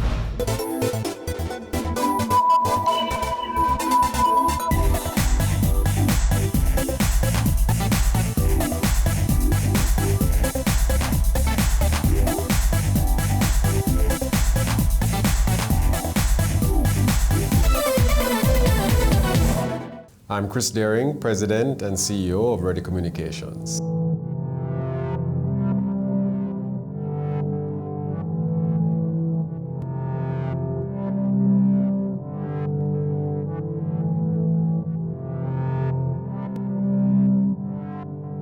Born in Kingston, grew up in Mona, so I was a Mona boy. Grew up as a young footballer, cricketer, in playing football and cricket in Mona. In fact, every day, my entire childhood, I think of every day of playing football in Buttercup Park, which was right behind the house. I grew up in a very close-knit family, very disciplinarian family. My father was an engineer, very bright man, but a very strict disciplinarian when it came to things like academics. My mother was also quite strict and very keen on academics as well. So you certainly did your homework every evening and more with her. And she had I always remember that she had just such an extensive vocabulary, you know, that you learned quite quickly. I have two brothers, one older, one younger, and an older sister, who was particularly influential in my life because of how bright she was. Because you were always being compared to her. You know, your grades were never ever good enough because she never ever got a B. It was always straight A's, that type of thing. And so you sort of were always intimidated. You never grew up under any illusion of male superiority. She was faster than me as well, so she could run pretty quickly, and she was brighter than me, so you always had this healthy level of respect. So it was a normal household, but you know, we would have dinners together and family vacations together. And it wasn't, you know, it was a middle class upbringing. We didn't have money for extravagances, but And I know there were very tough times for them. There was a period when my father was out of a job, but you would never know as a child. There was always meals on the table. There was always goodies and presents and Christmas parties and birthday parties. And looking back, I realized, wow, these two wonderful parents shielded me from everything, because I know that there must have been tough times. So that was a great upbringing, and I think it really helped to form, you know, who I am today. My life is a series of events that changed the trajectory of my life. And so, you know, looking back, the first major event took place in prep school at St. Teresa's Prep, where I was in kindergarten A. I'd just finished kindergarten A and was moving into kindergarten B. And I was sitting in the classroom in kindergarten B. And I remember the day the nun came for me and took me over to the big school and put me in second grade. I didn't know what grade I was being put in, but I just remember being taken out of kindergarten with all my friends and taken over to the big school, because they were like two separate parts of the St. Teresa's Prep. And they put me in second grade. And halfway through the term, the nuns called my parents in for a meeting, because even though I was keeping up with the schoolwork, I was falling asleep, I was getting tired during the days. And they were worried that I was malnourished because I was a little small for a 7-year-old. That's when my mother said, but he's only 4. They had made a clerical error and had put me in second grade. I was 4 years old when they did that. But I guess because of the upbringing of my parents, I was keeping up with the schoolwork. But physically, I was getting tired. So even though I laugh and I think about it, I was the only person, because they made special arrangements. Because by that point, they could not put me back into kindergarten. I'm a second grader. But they made special arrangements every day where they would take me out for nap time. And I was the only person that had that privilege in second grade. So, but what happened is, why it changed the trajectory was it put me way ahead of my peers. But also when I finished prep school, I was too young to be able to sit the common entrance, because you had to be 11. And so even though I finished top of the class in prep school in 6th grade, I could not sit the common entrance. So you literally had to find something for me to do. And in those days, there was a private high school by the name of Campion that was not part of the normal public secondary school system. They were a private high school. Campion then changed my trajectory, because being a private school, it was a school where the wealthy of Jamaica sent their children. And I saw a different side of Jamaica that I had never dreamt of. I saw wealth that I had never dreamt of. I saw cars that I had never dreamt of. People were, being dropped to school in cars. I was one of the few people at Campion taking the bus to school and back. So, it introduced me to a whole new world of Jamaica and lifelong, again, friends and contacts that happened to be the top of the business world. And in fact, when I walked into first form, I didn't see anybody that kind of looked like me. There were very few people that looked like me. You're talking about just a different look. Because it was a different social strata. And I went and sat down beside one person that kind of looked like me. And it turned out to be Peter Bunting. And so we've remained lifelong friends ever since. So high school for me was a blur of sports. That's what I remember. I just played every sport you could think of because I love sports, and sports has always been a driving passion. I was absolutely sure I was going to play professional football or cricket for the West Indies. And I started off on the cricket side, but I ended up playing on the 19 team with guys like Courtney Walsh and Patrick Patterson. We had a very strong team, and we went down to a tournament in the Eastern Caribbean, in Trinidad, I think it was, where we came upon a side called Little Leeward Islands. And I was batting number 3 for Jamaica, so I was a big bat and felt pretty good about myself and my technique and so on, and my talent level. And then there was a number 3 for Leeward Islands that when he came to the wicket and started smashing Courtney Walsh and Patrick Patterson around the park, and I'm looking at this guy and I'm saying, I can't bat like that. You feel pretty good about yourself, but you look at this guy and you go, wow, you see the gap between yourself and this awesome talent. That guy turned out to be Richard Richardson, that was playing for the Leeward Islands, who ended up captaining the West Indies team at one point. And then I started to get a lot of pressure from my parents, especially my father, because this sports thing, this sports hobby in his mind was just not the avenue for somebody like me. And so he started to pressure me, and at one point I'd been getting all these offers of football scholarships that I kept turning down because I wanted to stay out here and play professional football, eventually go to England maybe, or play for the West Indies in cricket.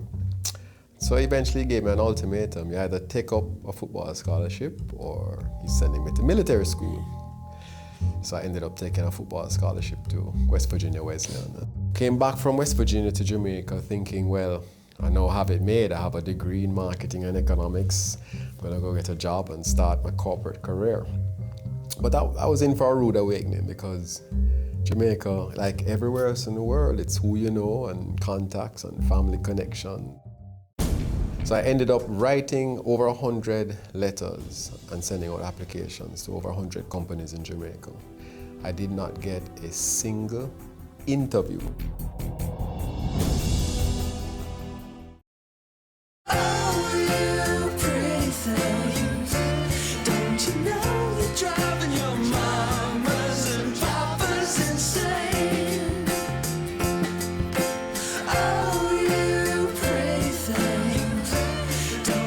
Great design is not only how things look, but also how well they work. The GLC, more than meets the eye.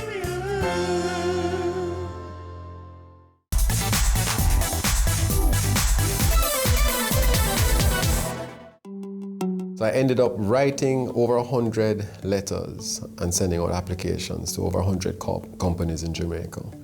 I did not get a single interview. So it was a very depressing summer where you're just reading all these rejection letters, not even an interview, like nobody was even interested in seeing me. And then sports again came to my rescue, and another event took place that changed my trajectory. I was playing for Real Mona, which has been my lifelong team that I've always played for. And the coach at the time was a guy called Peter Moses, who was also at Citibank. Peter, I think, noticed I was able to come to practice early every day because I wasn't working. And so Peter, he did something that I'll thank him forever. He created a little post inside of Citibank, even against his own HR manager's objections, called an intern, so that I could come in, I get a little stipend, and understudy one of the main managers on managing corporate accounts. And as it turned out, I was understudying this young lady, and she met in a car accident, a very serious car accident. So somebody had to take over and manage the portfolio. I wasn't a full-time employee, but I'd been handling them. I'd been understudying her. So Peter kind of maneuvered me into being able to take over the portfolio. I started to do quite well with the portfolio, so they made me an offer full-time, and I went to Citibank, and of course that opened me to a whole new world of finance and international finance and investment banking, and they trained me on the job. I reunited with a schoolboy friend, Peter Bunting, at Citibank, and again we made the linkage again, and that is the genesis of how Daring, Bunting and Golding was formed. Peter went off and became the CEO of a small merchant bank, new merchant bank called Manufacturers Merchant. Around the same time, a group approached me to set up another merchant bank called Corporate Merchant. So I became the CEO of Corporate Merchant.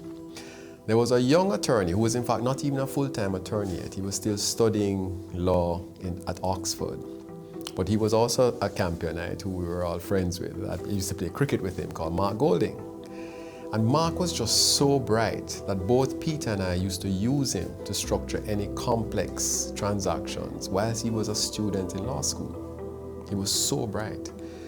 So one day we were still friends even though we were competing in the market. We were having lunch and we sort of were talking to each other about the deals we had been doing, and we kind of said, we should have probably have done it for ourselves rather than for these other entities, corporate and manufacturers and so on. And it stuck with me that it was a Friday and I was going to Negril that weekend with some friends, and I guess in a drunken stupor in Negril partying, it just occurred to me, it kept occurring to me that line, we should have done it for ourselves. And I came back from Negril, I called Peter on the Monday morning and told him, I've just resigned from corporate. Are you in or are you out? And of course he was like, what are you talking about? I said, we just spoke on Friday that, listen, let's do it for ourselves. And he said, but that was just an idea. I said, Peter, I've already resigned. Because that's what I did. I went in and resigned and said, listen, I'm going to start an investment bank. And so we started Daring, Bunting and Golding, which started in the living room of the townhouse I was renting, and to demonstrate to the public what investment banking was, we said, let us take ourselves public. And so we launched Daring, Bunting and Golding. We raised capital from the market. And a really interesting thing happened the evening we successfully closed that share issue. And you have to understand, that had never been done really before on the Jamaica Stock Exchange. The Jamaica Stock Exchange was seen as this really the kingdom of major corporations. So for three little youngsters to decide that they're going to launch their own investment bank and raise capital and list on the stock exchange, it was quite controversial and very high profile at the time because of its controversy. I recall, columnists writing about this travesty which was about to take place, and this, it was just seen as crazy. But something really interesting happened the evening that we had successfully closed that issue. We were driving in Mark's, I think must have been a 1970 Fiat. I mean, it was really a beat-up old car. And we're driving from Duncox and North, where we had the closing of the issue, to Peppers to meet all our friends who were gathered there to celebrate. This thing had never been done before, and we were going to be listed on the Jamaica Stock Exchange. And on Knutsford Boulevard, Mark's car broke down. And so the three of us, Daring, Bunting and Golding, ended up pushing Mark Golding's car all the way up Knutsford Boulevard to Mikey Holdings gas station at the top of the road. And it has always been a reminder for us, because here it was, we were related, we had raised all this money and we were pushing a car up Knutsford Boulevard. And it really, kept us grounded, I think, for the rest of the time. During the time at the DBNG, then the West Indies Cricket Board came calling. And of course, being just a sports fanatic, and I always have been, I always will be a sports fanatic. When the West Indies Cricket Board comes to you and says to you, listen, we want you to give us some time, we want to help, we want you to set up the commercial operations of the West Indies Cricket Board and also pull together the region's bid to host the Cricket World Cup. It was an offer that was just, you know, too good to refuse. And in fact, I thought they were asking me to do it for free. I didn't realize they were actually talking to me as a paid consultant. Frankly, I had lunch with Pat Russell, who I was meeting for the first time, and Teddy Griffith from the West Indies Board. And they outlined it to me, and I went home all excited, thinking, okay, well, I'm going to be like Pat, who is a volunteer, and Teddy as a volunteer to do this thing. And then they started sending over contracts with money and how much they were going to pay me to do it. And I was like, wow, that was just the icing on the cake, because I was already made up my mind I was going to go and do it. Now they were going to pay me to do it, to be a paid professional. And that again changed my trajectory, because it introduced me to a world, the commercial world of the business of sport, that I had no idea really existed. You kind of have a fleeting idea, but you did not understand how complex, how intricate, how exciting it is, you know. So I ended up going to the West Indies Cricket Board. I set up the commercial operations of the board, hired different people, set up all of our broadcast rights contracts. I negotiated for years the broadcast rights agreements in the UK, in India, in Pakistan, in South Africa, Australia, the US. So that introduced me to a whole new world, because then you had to start doing negotiations and regular meetings with people like ESPN and Sky Sports and so on. So I got introduced to a fascinating world. And it was one day I was sitting in the skybox at a Chelsea match. Now, I'm not a Chelsea fan, I'm an Arsenal fan, let me make it clear. But it just happened to be a game Sky had invited me to. So I'm sitting there, it was 1999. And I'm sitting there watching this football match, and I didn't realize who I was sitting beside, but we were talking football. And he realized from how passionate I was and how knowledgeable I was about the game and the players and who had been the latest transfers and, you know, and so on. He said to me, so the Barclays Premiership is very popular in the Caribbean. I said, yes, it is, but we don't get to see it live. He says, oh yes, that's right. We sell it as a part of the North American package of rights. So we don't, it's, you know, the Caribbean is far too small for us to deal with. So I said to him, would you carve off the Caribbean? And I'm thinking I'd come down back to the Caribbean and try to sell it to the local stations to put it on so I could get to see my beloved Arsenal play. And he said, no, he happened to be the commercial director of the Barclays Premiership. And he said, no, it's too small, not interested. Would be too much hassle, you know, for them at the Barclays Premiership to try and sell those rights directly into the Caribbean.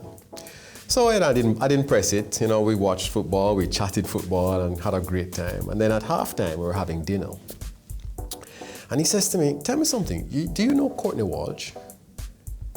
And my ears pricked up. I said, yes, Courtney is one of my best friends. And he was still playing cricket at the time. He was playing for the West Indies. And he was playing for Gloucester, so he was in England at the time. And he said, well, I'll tell you what. My son is a fanatic about Courtney Walsh. He's a young fast bowler. His 15th birthday is coming up. He's modeled himself off of Courtney Walsh and everything, just idolizes Courtney Walsh. If you can get me an autographed picture of Courtney Walsh, I'll see what I can do about carving off the Caribbean rights. Well, I called Courtney right away.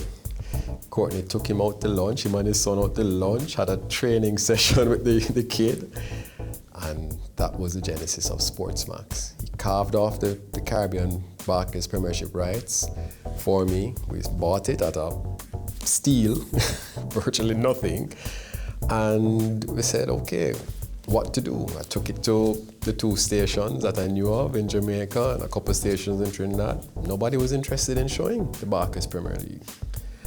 So I said, well, what do I do with these rights? Let me start a sports channel. And so right on a plane, I did a little PowerPoint presentation with the logo and everything, came up with the name Sportsmax, and launched Sportsmax in 2001.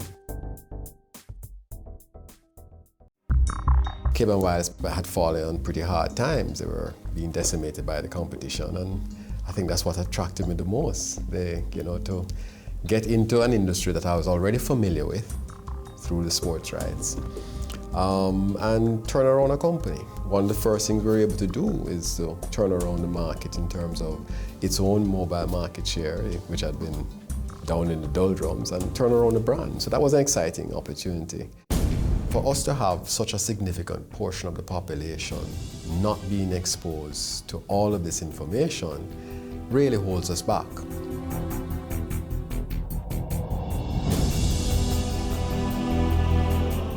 Do you want more experience from your SUV? Introducing the 2020 Nissan X-Trail with leading-edge technology, intelligent ride and chassis control, a round view monitor, and Hill Start Assist for confidence behind the wheel, plus auto headlights and panoramic sunroof. Drive the SUV with more experience. The Nissan X-Trail, available today at Fidelity Motors.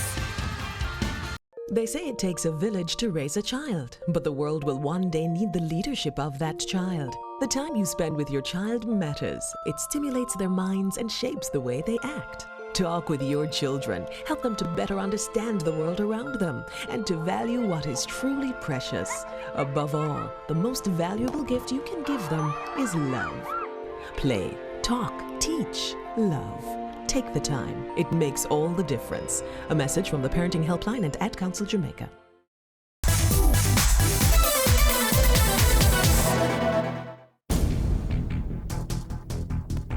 Ready TV is the first product of what we're anticipating to be a range of telecommunications related products. It is a pay TV platform. It is a pay TV service that we're going to roll out in Jamaica, where we should be rolled out by the first quarter 2017. We want to be the affordable choice for Jamaicans. We have a 12-year license that we were just awarded by the Broadcast Commission. And we're going to be rolling out that service that I think Jamaicans are going to be very, very pleased to receive. Most of Jamaica, or certainly a very significant part of Jamaica, still only gets free-to-air analog television. Our goal is to totally change that.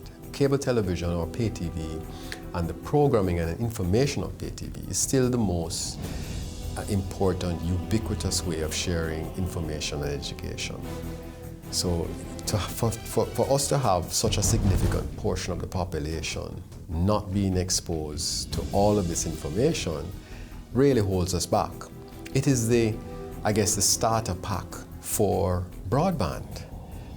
So everybody's talking about getting internet into everybody's homes. In reality, let's first get basic, proper television into everybody's home. And I think, people are going to be very surprised and very, very pleased on both counts, both the convenience and the affordability. And basically our tagline of TV when you are ready is going to be very apt in describing Ready TV service. It is not possible to compete if you don't back yourself. Because life is a competition. Anything that you're going to do, you're going to be competing against somebody. And if you don't back yourself, you have no chance, either against the strongest competitor or the weakest competitor. You have to back yourself. You have to believe in your ability to overcome whatever challenges are going to face you. I see so many people coming out of UA, and a lot of them are women. The vast majority of them are women. But for some reason, society has almost trained them not to back themselves. They're the ones that need to be taking the entrepreneurial risks. They have the foundation. And they have far more ability to compete. They just don't realize it. More and more women are realizing that. But generally, whether male or female, you have no confidence in your ability, you'll never succeed. And confidence does not mean arrogance. It means just believing that, hey, if I don't know what I need to know, I can find out what I need to know and learn it. A lot of people think I'm a snob, which is strange. Yeah. It's strange to me, but I understand it. I'll tell you something. I'm terrified of flying, for instance. as much as I've flown, I know. And my friends know this, my close friends know this, because they know the night before I have to fly, I find difficulty sleeping. And there's just something in my brain that just won't comprehend how they're keeping this huge monstrosity of a machine up in the air for 14 hours, like when I have to make a trip to India or somewhere. So I'm afraid of flying. So when I walk into a plane, one of the things that gets me nervous is when I actually look back in the plane and see this long cabin full of people. So I will totally just ignore everybody, you know, and there'll be people back there who know me, who trying to catch my eye to even say hi, and I'm not looking back because I know I'm anxious. And then that's then misinterpreted as, hey, Chris, why is such a snob kind of thing. But it's really, I just can't look back. And then of course, it's almost impossible to be a snob if you play football. I mean, football is played in the ghettos of Jamaica. That's who you grow up with as your friends, that, you know, people who you love. I garden every day, in the morning before I go to work, at night when I get home. And gardening ranges everything from plants, breaking off a piece of a plant and plant it and trying to get it to catch. So yes, I'm a kleptomaniac when it comes to plants. I go to people's houses and break off pieces and steal plants. To watering, just watering the garden just relaxes me quite a bit. Of course, I have a fantastic family. I have a beautiful wife and a fantastic 4-year-old daughter who keeps me very energized. I have a 22-year-old son who gives me nothing but trouble, so that always keeps you on edge as well. It occupies your time, and so I enjoy spending a lot of time with them, and so I enjoy that quite a bit. My wife is Brazilian, so, you know, again, these things, trajectories and events that take you into the unbeaten world. The funny thing is, football is still my favorite sport. As much as time I've spent in cricket, I'm fanatic over football. So I've been to every football World Cup since 1990, you know, and I always pretended to be Brazilian, except in '98, of course, when Jamaica went, because I just loved the way the Brazilians played and celebrated the game. Going to a Brazil football World Cup game, that party starts 6 o'clock in the morning and ends 6 o'clock the next morning. It's a fantastic, just to be part of the Brazilian continuity. So I would put on my Brazilian shirt and go to all these matches pretending to be Brazilian. So when I met this really beautiful Brazilian girl who happened to be working for Cable & Wireless in Miami, you know, I guess fate kind of ended up bringing us together.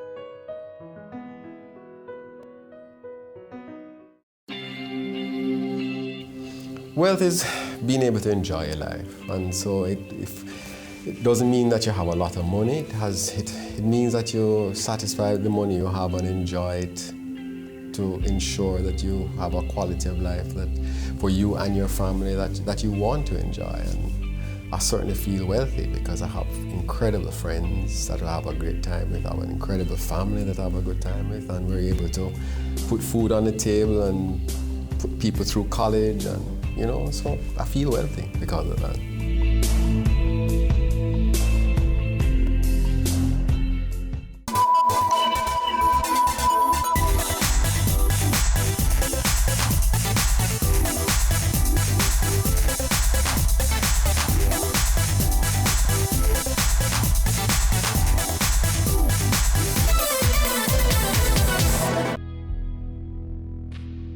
All human life is precious.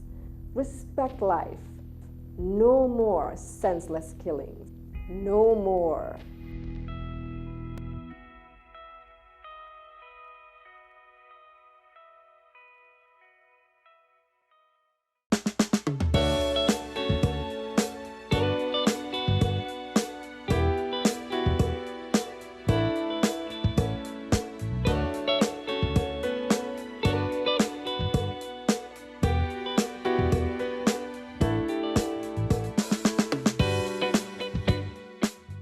Despite the dark clouds surrounding the future of many Jamaican youth, Dream Jamaica is helping to shine some light by inspiring and empowering students to positively impact their world. My first involvement was in 2009 when my friend told me about the summer program I then decided, I spoke with my parents, of course, to get consent to attend the program. We first started out at the University of the West Indies. That's the first localized program that was offered at the University of the West Indies. So that's my very first time participating, where we met professionals, we went on tours, we visited different businesses and went on various excursions. We learned a lot of skills such as study skills, resume writing, something that seems as simple but very important, such as how to create a professional email address and all of those things. So it was really a great experience, and after that I decided to attend every single year. Dream Jamaica is a safe place for high school students to come and interact, right, and to learn from each other and to learn from professionals as well. So we're a non-profit organization that was formed in 2008.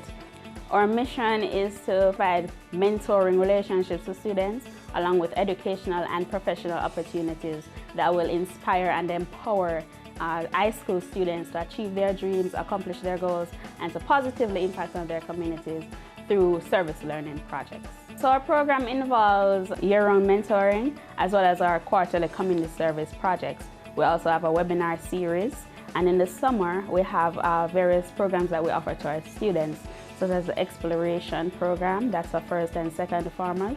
We have the Career Discover program for third and fourth farmers, and the internship program, that's for sixth farmers, upper sixth farmers, and then backtracking. We have the college prep program, that's for fifth and lower sixth students. So we do the recruiting process. On a regular basis, they would have to matriculate through the programs from exploration onwards. But we do have students who come into our program and they're in sixth form, but they haven't gone through the other programs. But the internship program is for sixth formers. So what we do is we recruit those students, and then we liaise and communicate with local organizations and form a partnership. So through doing that now, in the whole process, we find out what career path the students want to venture on. For example, if they want to become a doctor, what we'll do is to communicate with the hospital to get an internship placement there. So the students would learn work etiquette, they'll learn professional skills, they'll build their networking skills, and they'll also acquire various exposure as it relates to that specific field that they want to enter in. The webinar session was recently introduced since last year, 2015. It's a new facet of our program offerings. So the webinar series is entitled The Superheroes Among Us. So it's the last Sunday of each month, except for December and March, where we have the public holidays. So the first webinar was in October, where we had Gordon Swaby of EduFocal. He's the CEO of EduFocal. Then we had Tari Lavelle from Digicel. And in January, everyone was all excited about having Zara Burton. She's Miss Jamaica Universe 2001, as well as the host of 18 Degrees North. She was on January. And in February, we had Dwayne Samuels. He's the CEO of Grickley. So it's very exciting. It's geared towards inspiring the students, informing them, and the end result is where we'll have empowered students. Because the professionals, they come in, they relate to the students so well, and they open up to them. Hey, I didn't have it all one time. I was in a position like you. Not to say that all our students are in a position where, you know, they're not financially constrained, because we don't limit our program to those students only. We welcome everyone into our programs. But having the professionals coming in, right? They're local professionals. I don't know if I mentioned that before. But what we do is to get them to come in to identify with the students, so the students can say, hey, it's not impossible. I can achieve my dream. He did it. I can do it too. Even if it's not the same profession or the same field that they want to go in. But it's to show that I can do it. So they come in, they tell them their background, where they're from, which school they went to, what was their dream as a child, explain to them what's the path they're on now and how they got there. They basically tell them, hey, you need to do this, you need to do that. It's all in a half an hour to an hour session. You know, it's not very long, but at least they walk away being empowered. We're funded through corporate sponsorship as well as individual sponsorship. So we really use a grassroots effect as well. So anyone who wants to contribute can do so. It doesn't matter how much you have. So there's a link on the Dream Jamaica website where you can go and donate. And you can also write a check to the organization. We're a nonprofit, as we said before, so we really depend on external corporations and individuals to help in executing our mission and accomplishing whatever goals we have set out as it relates to empowering and impacting on the students. There is an application form for volunteers. There's a link on our website as well, www.dreamjamaica.org. You just click on the link and it will take you to the online form.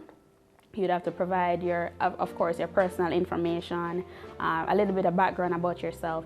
And in order to protect our students, because when they're in our environment, we have to protect them, you will have to provide a reference from a JP, Justice of the Peace, or a pastor, basically a notable person from the community, in order for us to actually accept you into the program, as well as your resume and all of that. And we'll definitely do a face-to-face interview. One of my most memorable experiences was when I actually came back to volunteer as a program coordinator for the Career Discover program. It was the day of the closing ceremony. A parent called me and she was like, "Miss Balicia, thank you so much. I've realized such a difference in my son, right? The program has helped me, has transformed, because we are having a little bit of, domestic issue and so forth, and it was weighing him down, like in his behavior and all of that. So him coming to the program, the mother saw a change that occurred in her son, and she actually called to thank the program. So that was one of the a memorable experience for me. I was like, wow, this program is so wonderful, because I know what it did for me, but to really hear from a parent, she has seen where the program has impacted on her child, and then she reached out to actually thank the organization. That was a very great moment. That moment really stood out for me.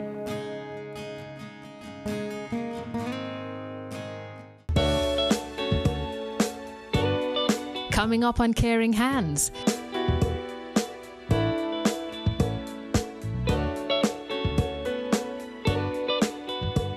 They say it takes a village to raise a child, but the world will one day need the leadership of that child. The time you spend with your child matters. It stimulates their minds and shapes the way they act. Talk with your children. Help them to better understand the world around them and to value what is truly precious. Above all, the most valuable gift you can give them is love. Play, talk, teach, love. Take the time. It makes all the difference. A message from the Parenting Helpline and Ad Council Jamaica.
Current affairs you can relate to.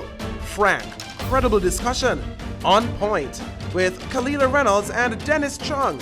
Dissecting the issues, offering solutions to Jamaica's challenges. On Point, Thursdays at 8 p.m. on Business Access TV.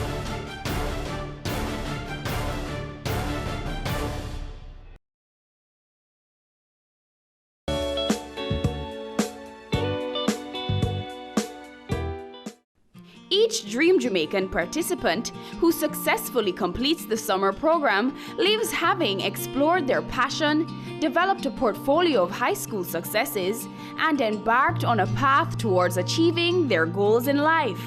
Being a participant has been very fun over the years. Got the chance to go to places that I've never been, or even revisit places that I always loved. Get to meet new people, professional people, make friends, and build bonds that I'm sure will last. In the 9th grade 2014, as we approached summer, I had this friend in my class who was a participant. He introduced the movement to me, saying that I should participate as well. And being young, not having much to do, I agreed to come on board as well. So I said, why not? And he helped me in order to sign up and get ready as it approached summer to get in the Dream Jamaica initiative. I've grown a lot in terms of me knowing what I'd want to do with my life. And it has helped me grow morally, learning more about the world, the work world, and how to approach everything in it. I participated in all of the areas that Dream Jamaica offered. So I participated in the community services, the summer programs, the webinars, and even the workshops as well. What I love most about the community service aspect of Dream Jamaica, it lets you focus on someone other than yourself, to give off yourself. Just actually reach out as far as you can, helping the community, helping others around you. The webinar, they help you to build yourself, be more sure of what you would want to become in life, through interacting with persons who have been in these categories that you plan to consider. For persons who this coming up summer won't be having anything to do, I'd encourage you to come, make use of your time, because it's a really good movement, good people. You learn new things that you haven't heard of before, build new experiences, new bonds, friendships, all of that. I've been a part of Dream Jamaica since 2012. That's 5 years now. Currently a student at the Calabar High School. My first year hearing about the program, I did not know what to expect, and I never really know what Dream Jamaica was. But after coming to the program, getting exposure, getting information, getting knowledge, because I was in a deep abyss about what I wanted to be. And I knew what I wanted, but I didn't know what or how would I achieve my goals. And through Dream Jamaica, they saw influence and potential in me, and they decided to build on that potential. And because of that, I didn't stop. I continued to go from the time I started. And that really helped me, and I really appreciate them for that. In grade 8, I had this very lovely form teacher that also taught me English and literature. Her name is Mrs. Archer Anderson. And she heard about the program and heard that it's a good program, and being the person that she is, came and distributed the information to the class.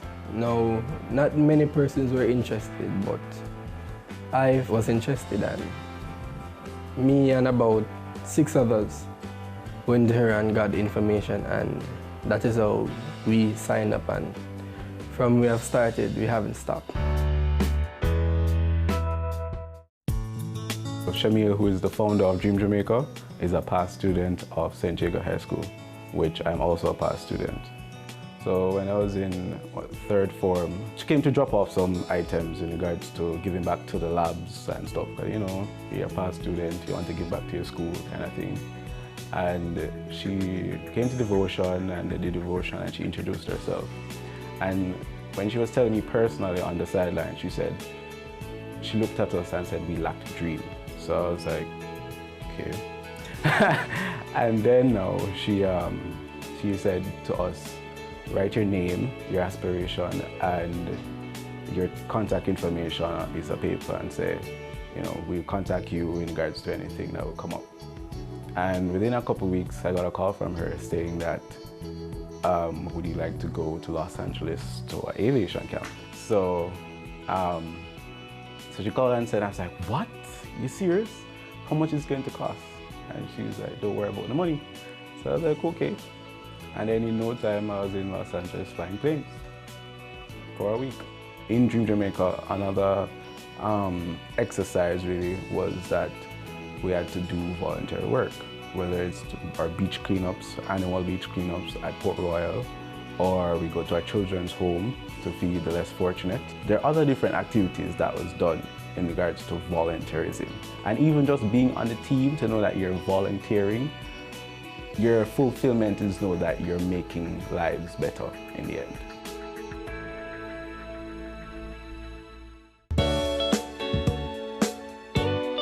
Coming up on Caring Hands.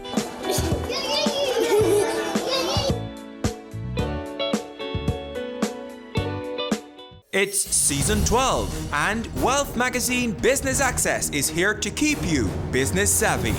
With an impressive mix of some of Jamaica's most inspiring business moguls, we continue to keep Jamaica informed, empowered, and ready to dominate.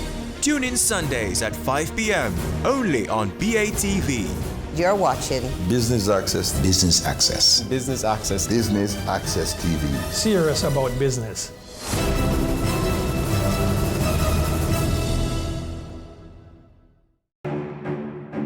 Go for God Family Church. Today's message is for those of you who thought that Jesus was finished. Inspiring messages. I'm here to tell you today that you are excellent.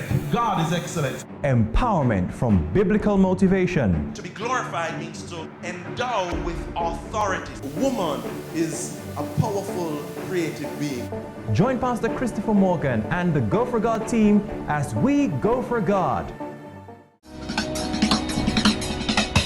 Cameo brings the creative industries to life, highlighting creatives in different fields each week. Art. My life runs art. I breathe, I eat art. Fashion. Food. Without a customer, we're nothing but four walls. Music. Film. Cameo, only on Business Access TV. Violence against women is a violation of human rights. Its impact ranges from immediate to long-term physical, mental, and sexual consequences, sometimes resulting in death. It negatively impacts women's general well-being and can prevent us from fully participating in society. Be a better human being. No more violence against women. No more.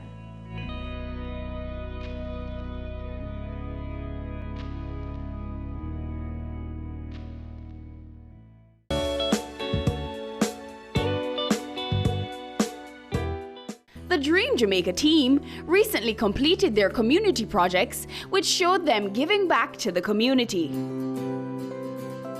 When this land was developing, the parents asked that instead of taking the children down by Gregor Park in the sun and rain sometime, we, could open one here. So I started one on my veranda with 15 students. And there, at the time, the place wasn't developed. I have up to 90 odd children. I have to turn my bedroom also into classroom. And then I had shed outside as the population grew. So the shed was not pleasing to the eye, call it that.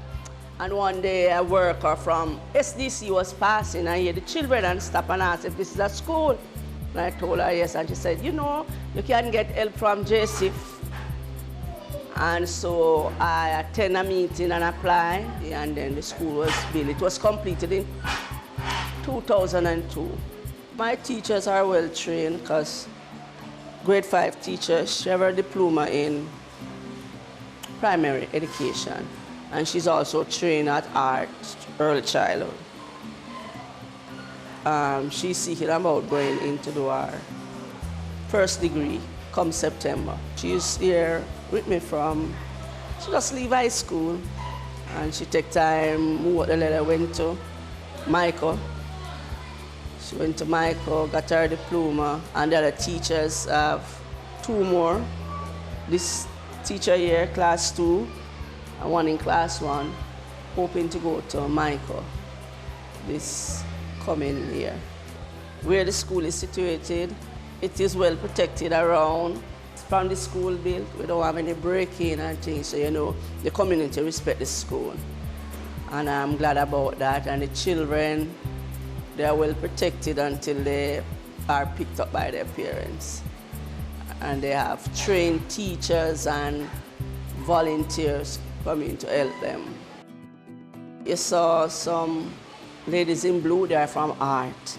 From time to time, we take in volunteers, teachers who want to do the teaching practice from colleges and things. We have several of them because the school was even given a plaque from Michael because of the amount of student teacher we help out.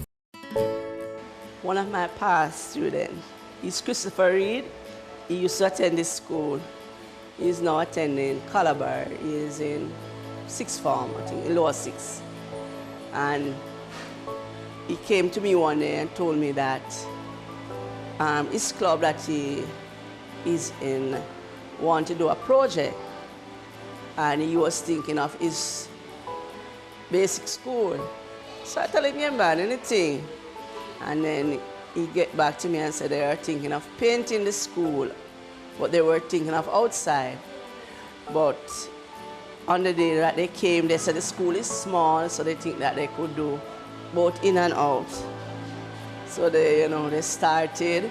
Rain was a factor too. Rain came down, but because they weren't professionals, they were just doing their thing. You know, it took them the old days, so they couldn't get to do outside. But I'm grateful anyhow because I've received some paint. Right now, the kitchen cupboards, they're old, 15 years now, and especially the part to the sink, it has been water soaked.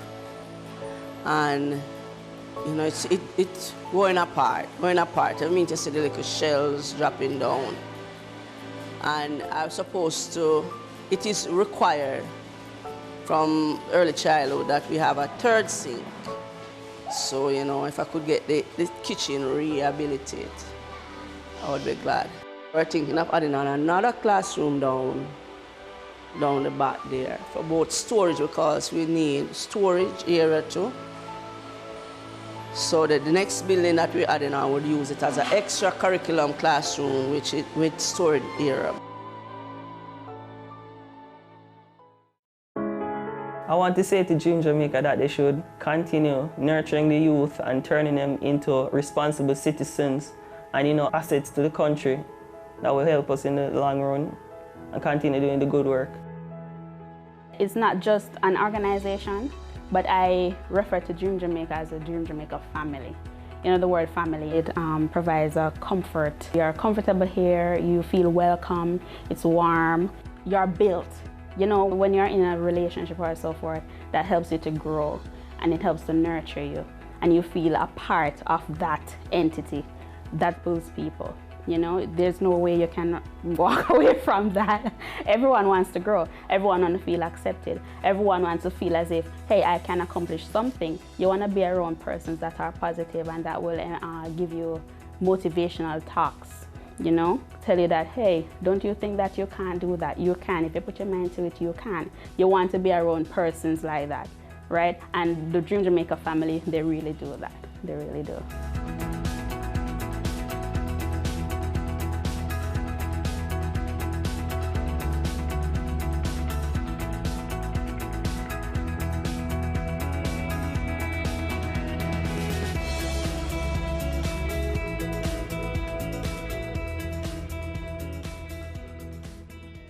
Now presenting the Jamaica Social Investment Fund ICDP Enterprise Development Project. Entrepreneurial Grant Business Pitch.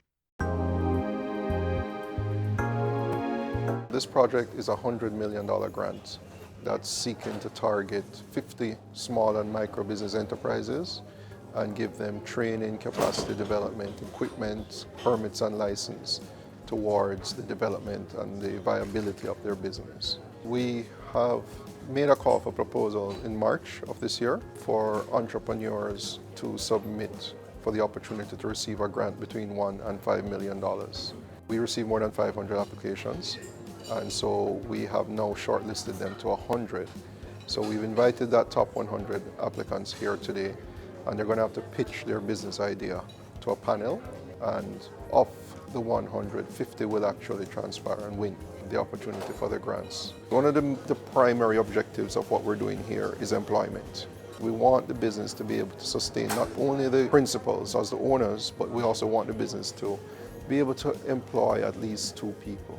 The next part of it, as we do in all of our projects like this, is it provides a learning instrument of how we can engage small and micro enterprises and take them to the next level.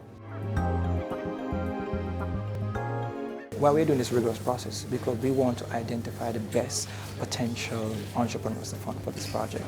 And keep in mind that we are speaking about a loan, so we want to ensure that the applicants are committed, and that from a sustainability point of view, that upon receiving the support from JSIP, that in 2-3 years, the enterprises will still be operational, and the broader objective of the project would be achieved.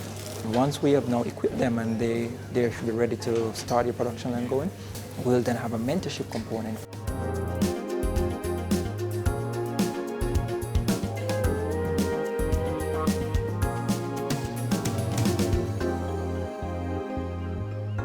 It has been a very competitive process. Jamaica is filled with persons with drive and passion. We're expecting that the best will be selected, and then for those who are not successful, we are also hoping to link them to other providers of services, because I'm telling you today, from what I've seen, it is an excellent opportunity.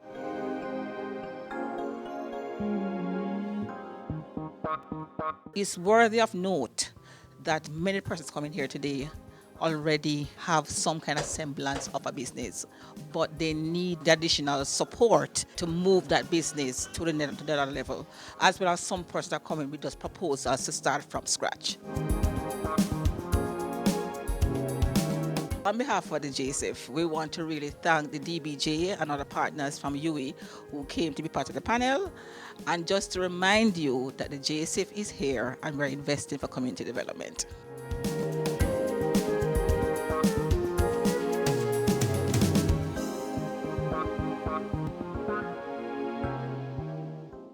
Business current affairs you can relate to. Frank, credible discussion. On Point with Kalila Reynolds and Dennis Chung. Dissecting the issues, offering solutions to Jamaica's challenges. On Point, Thursdays at 8 p.m. on Business Access TV.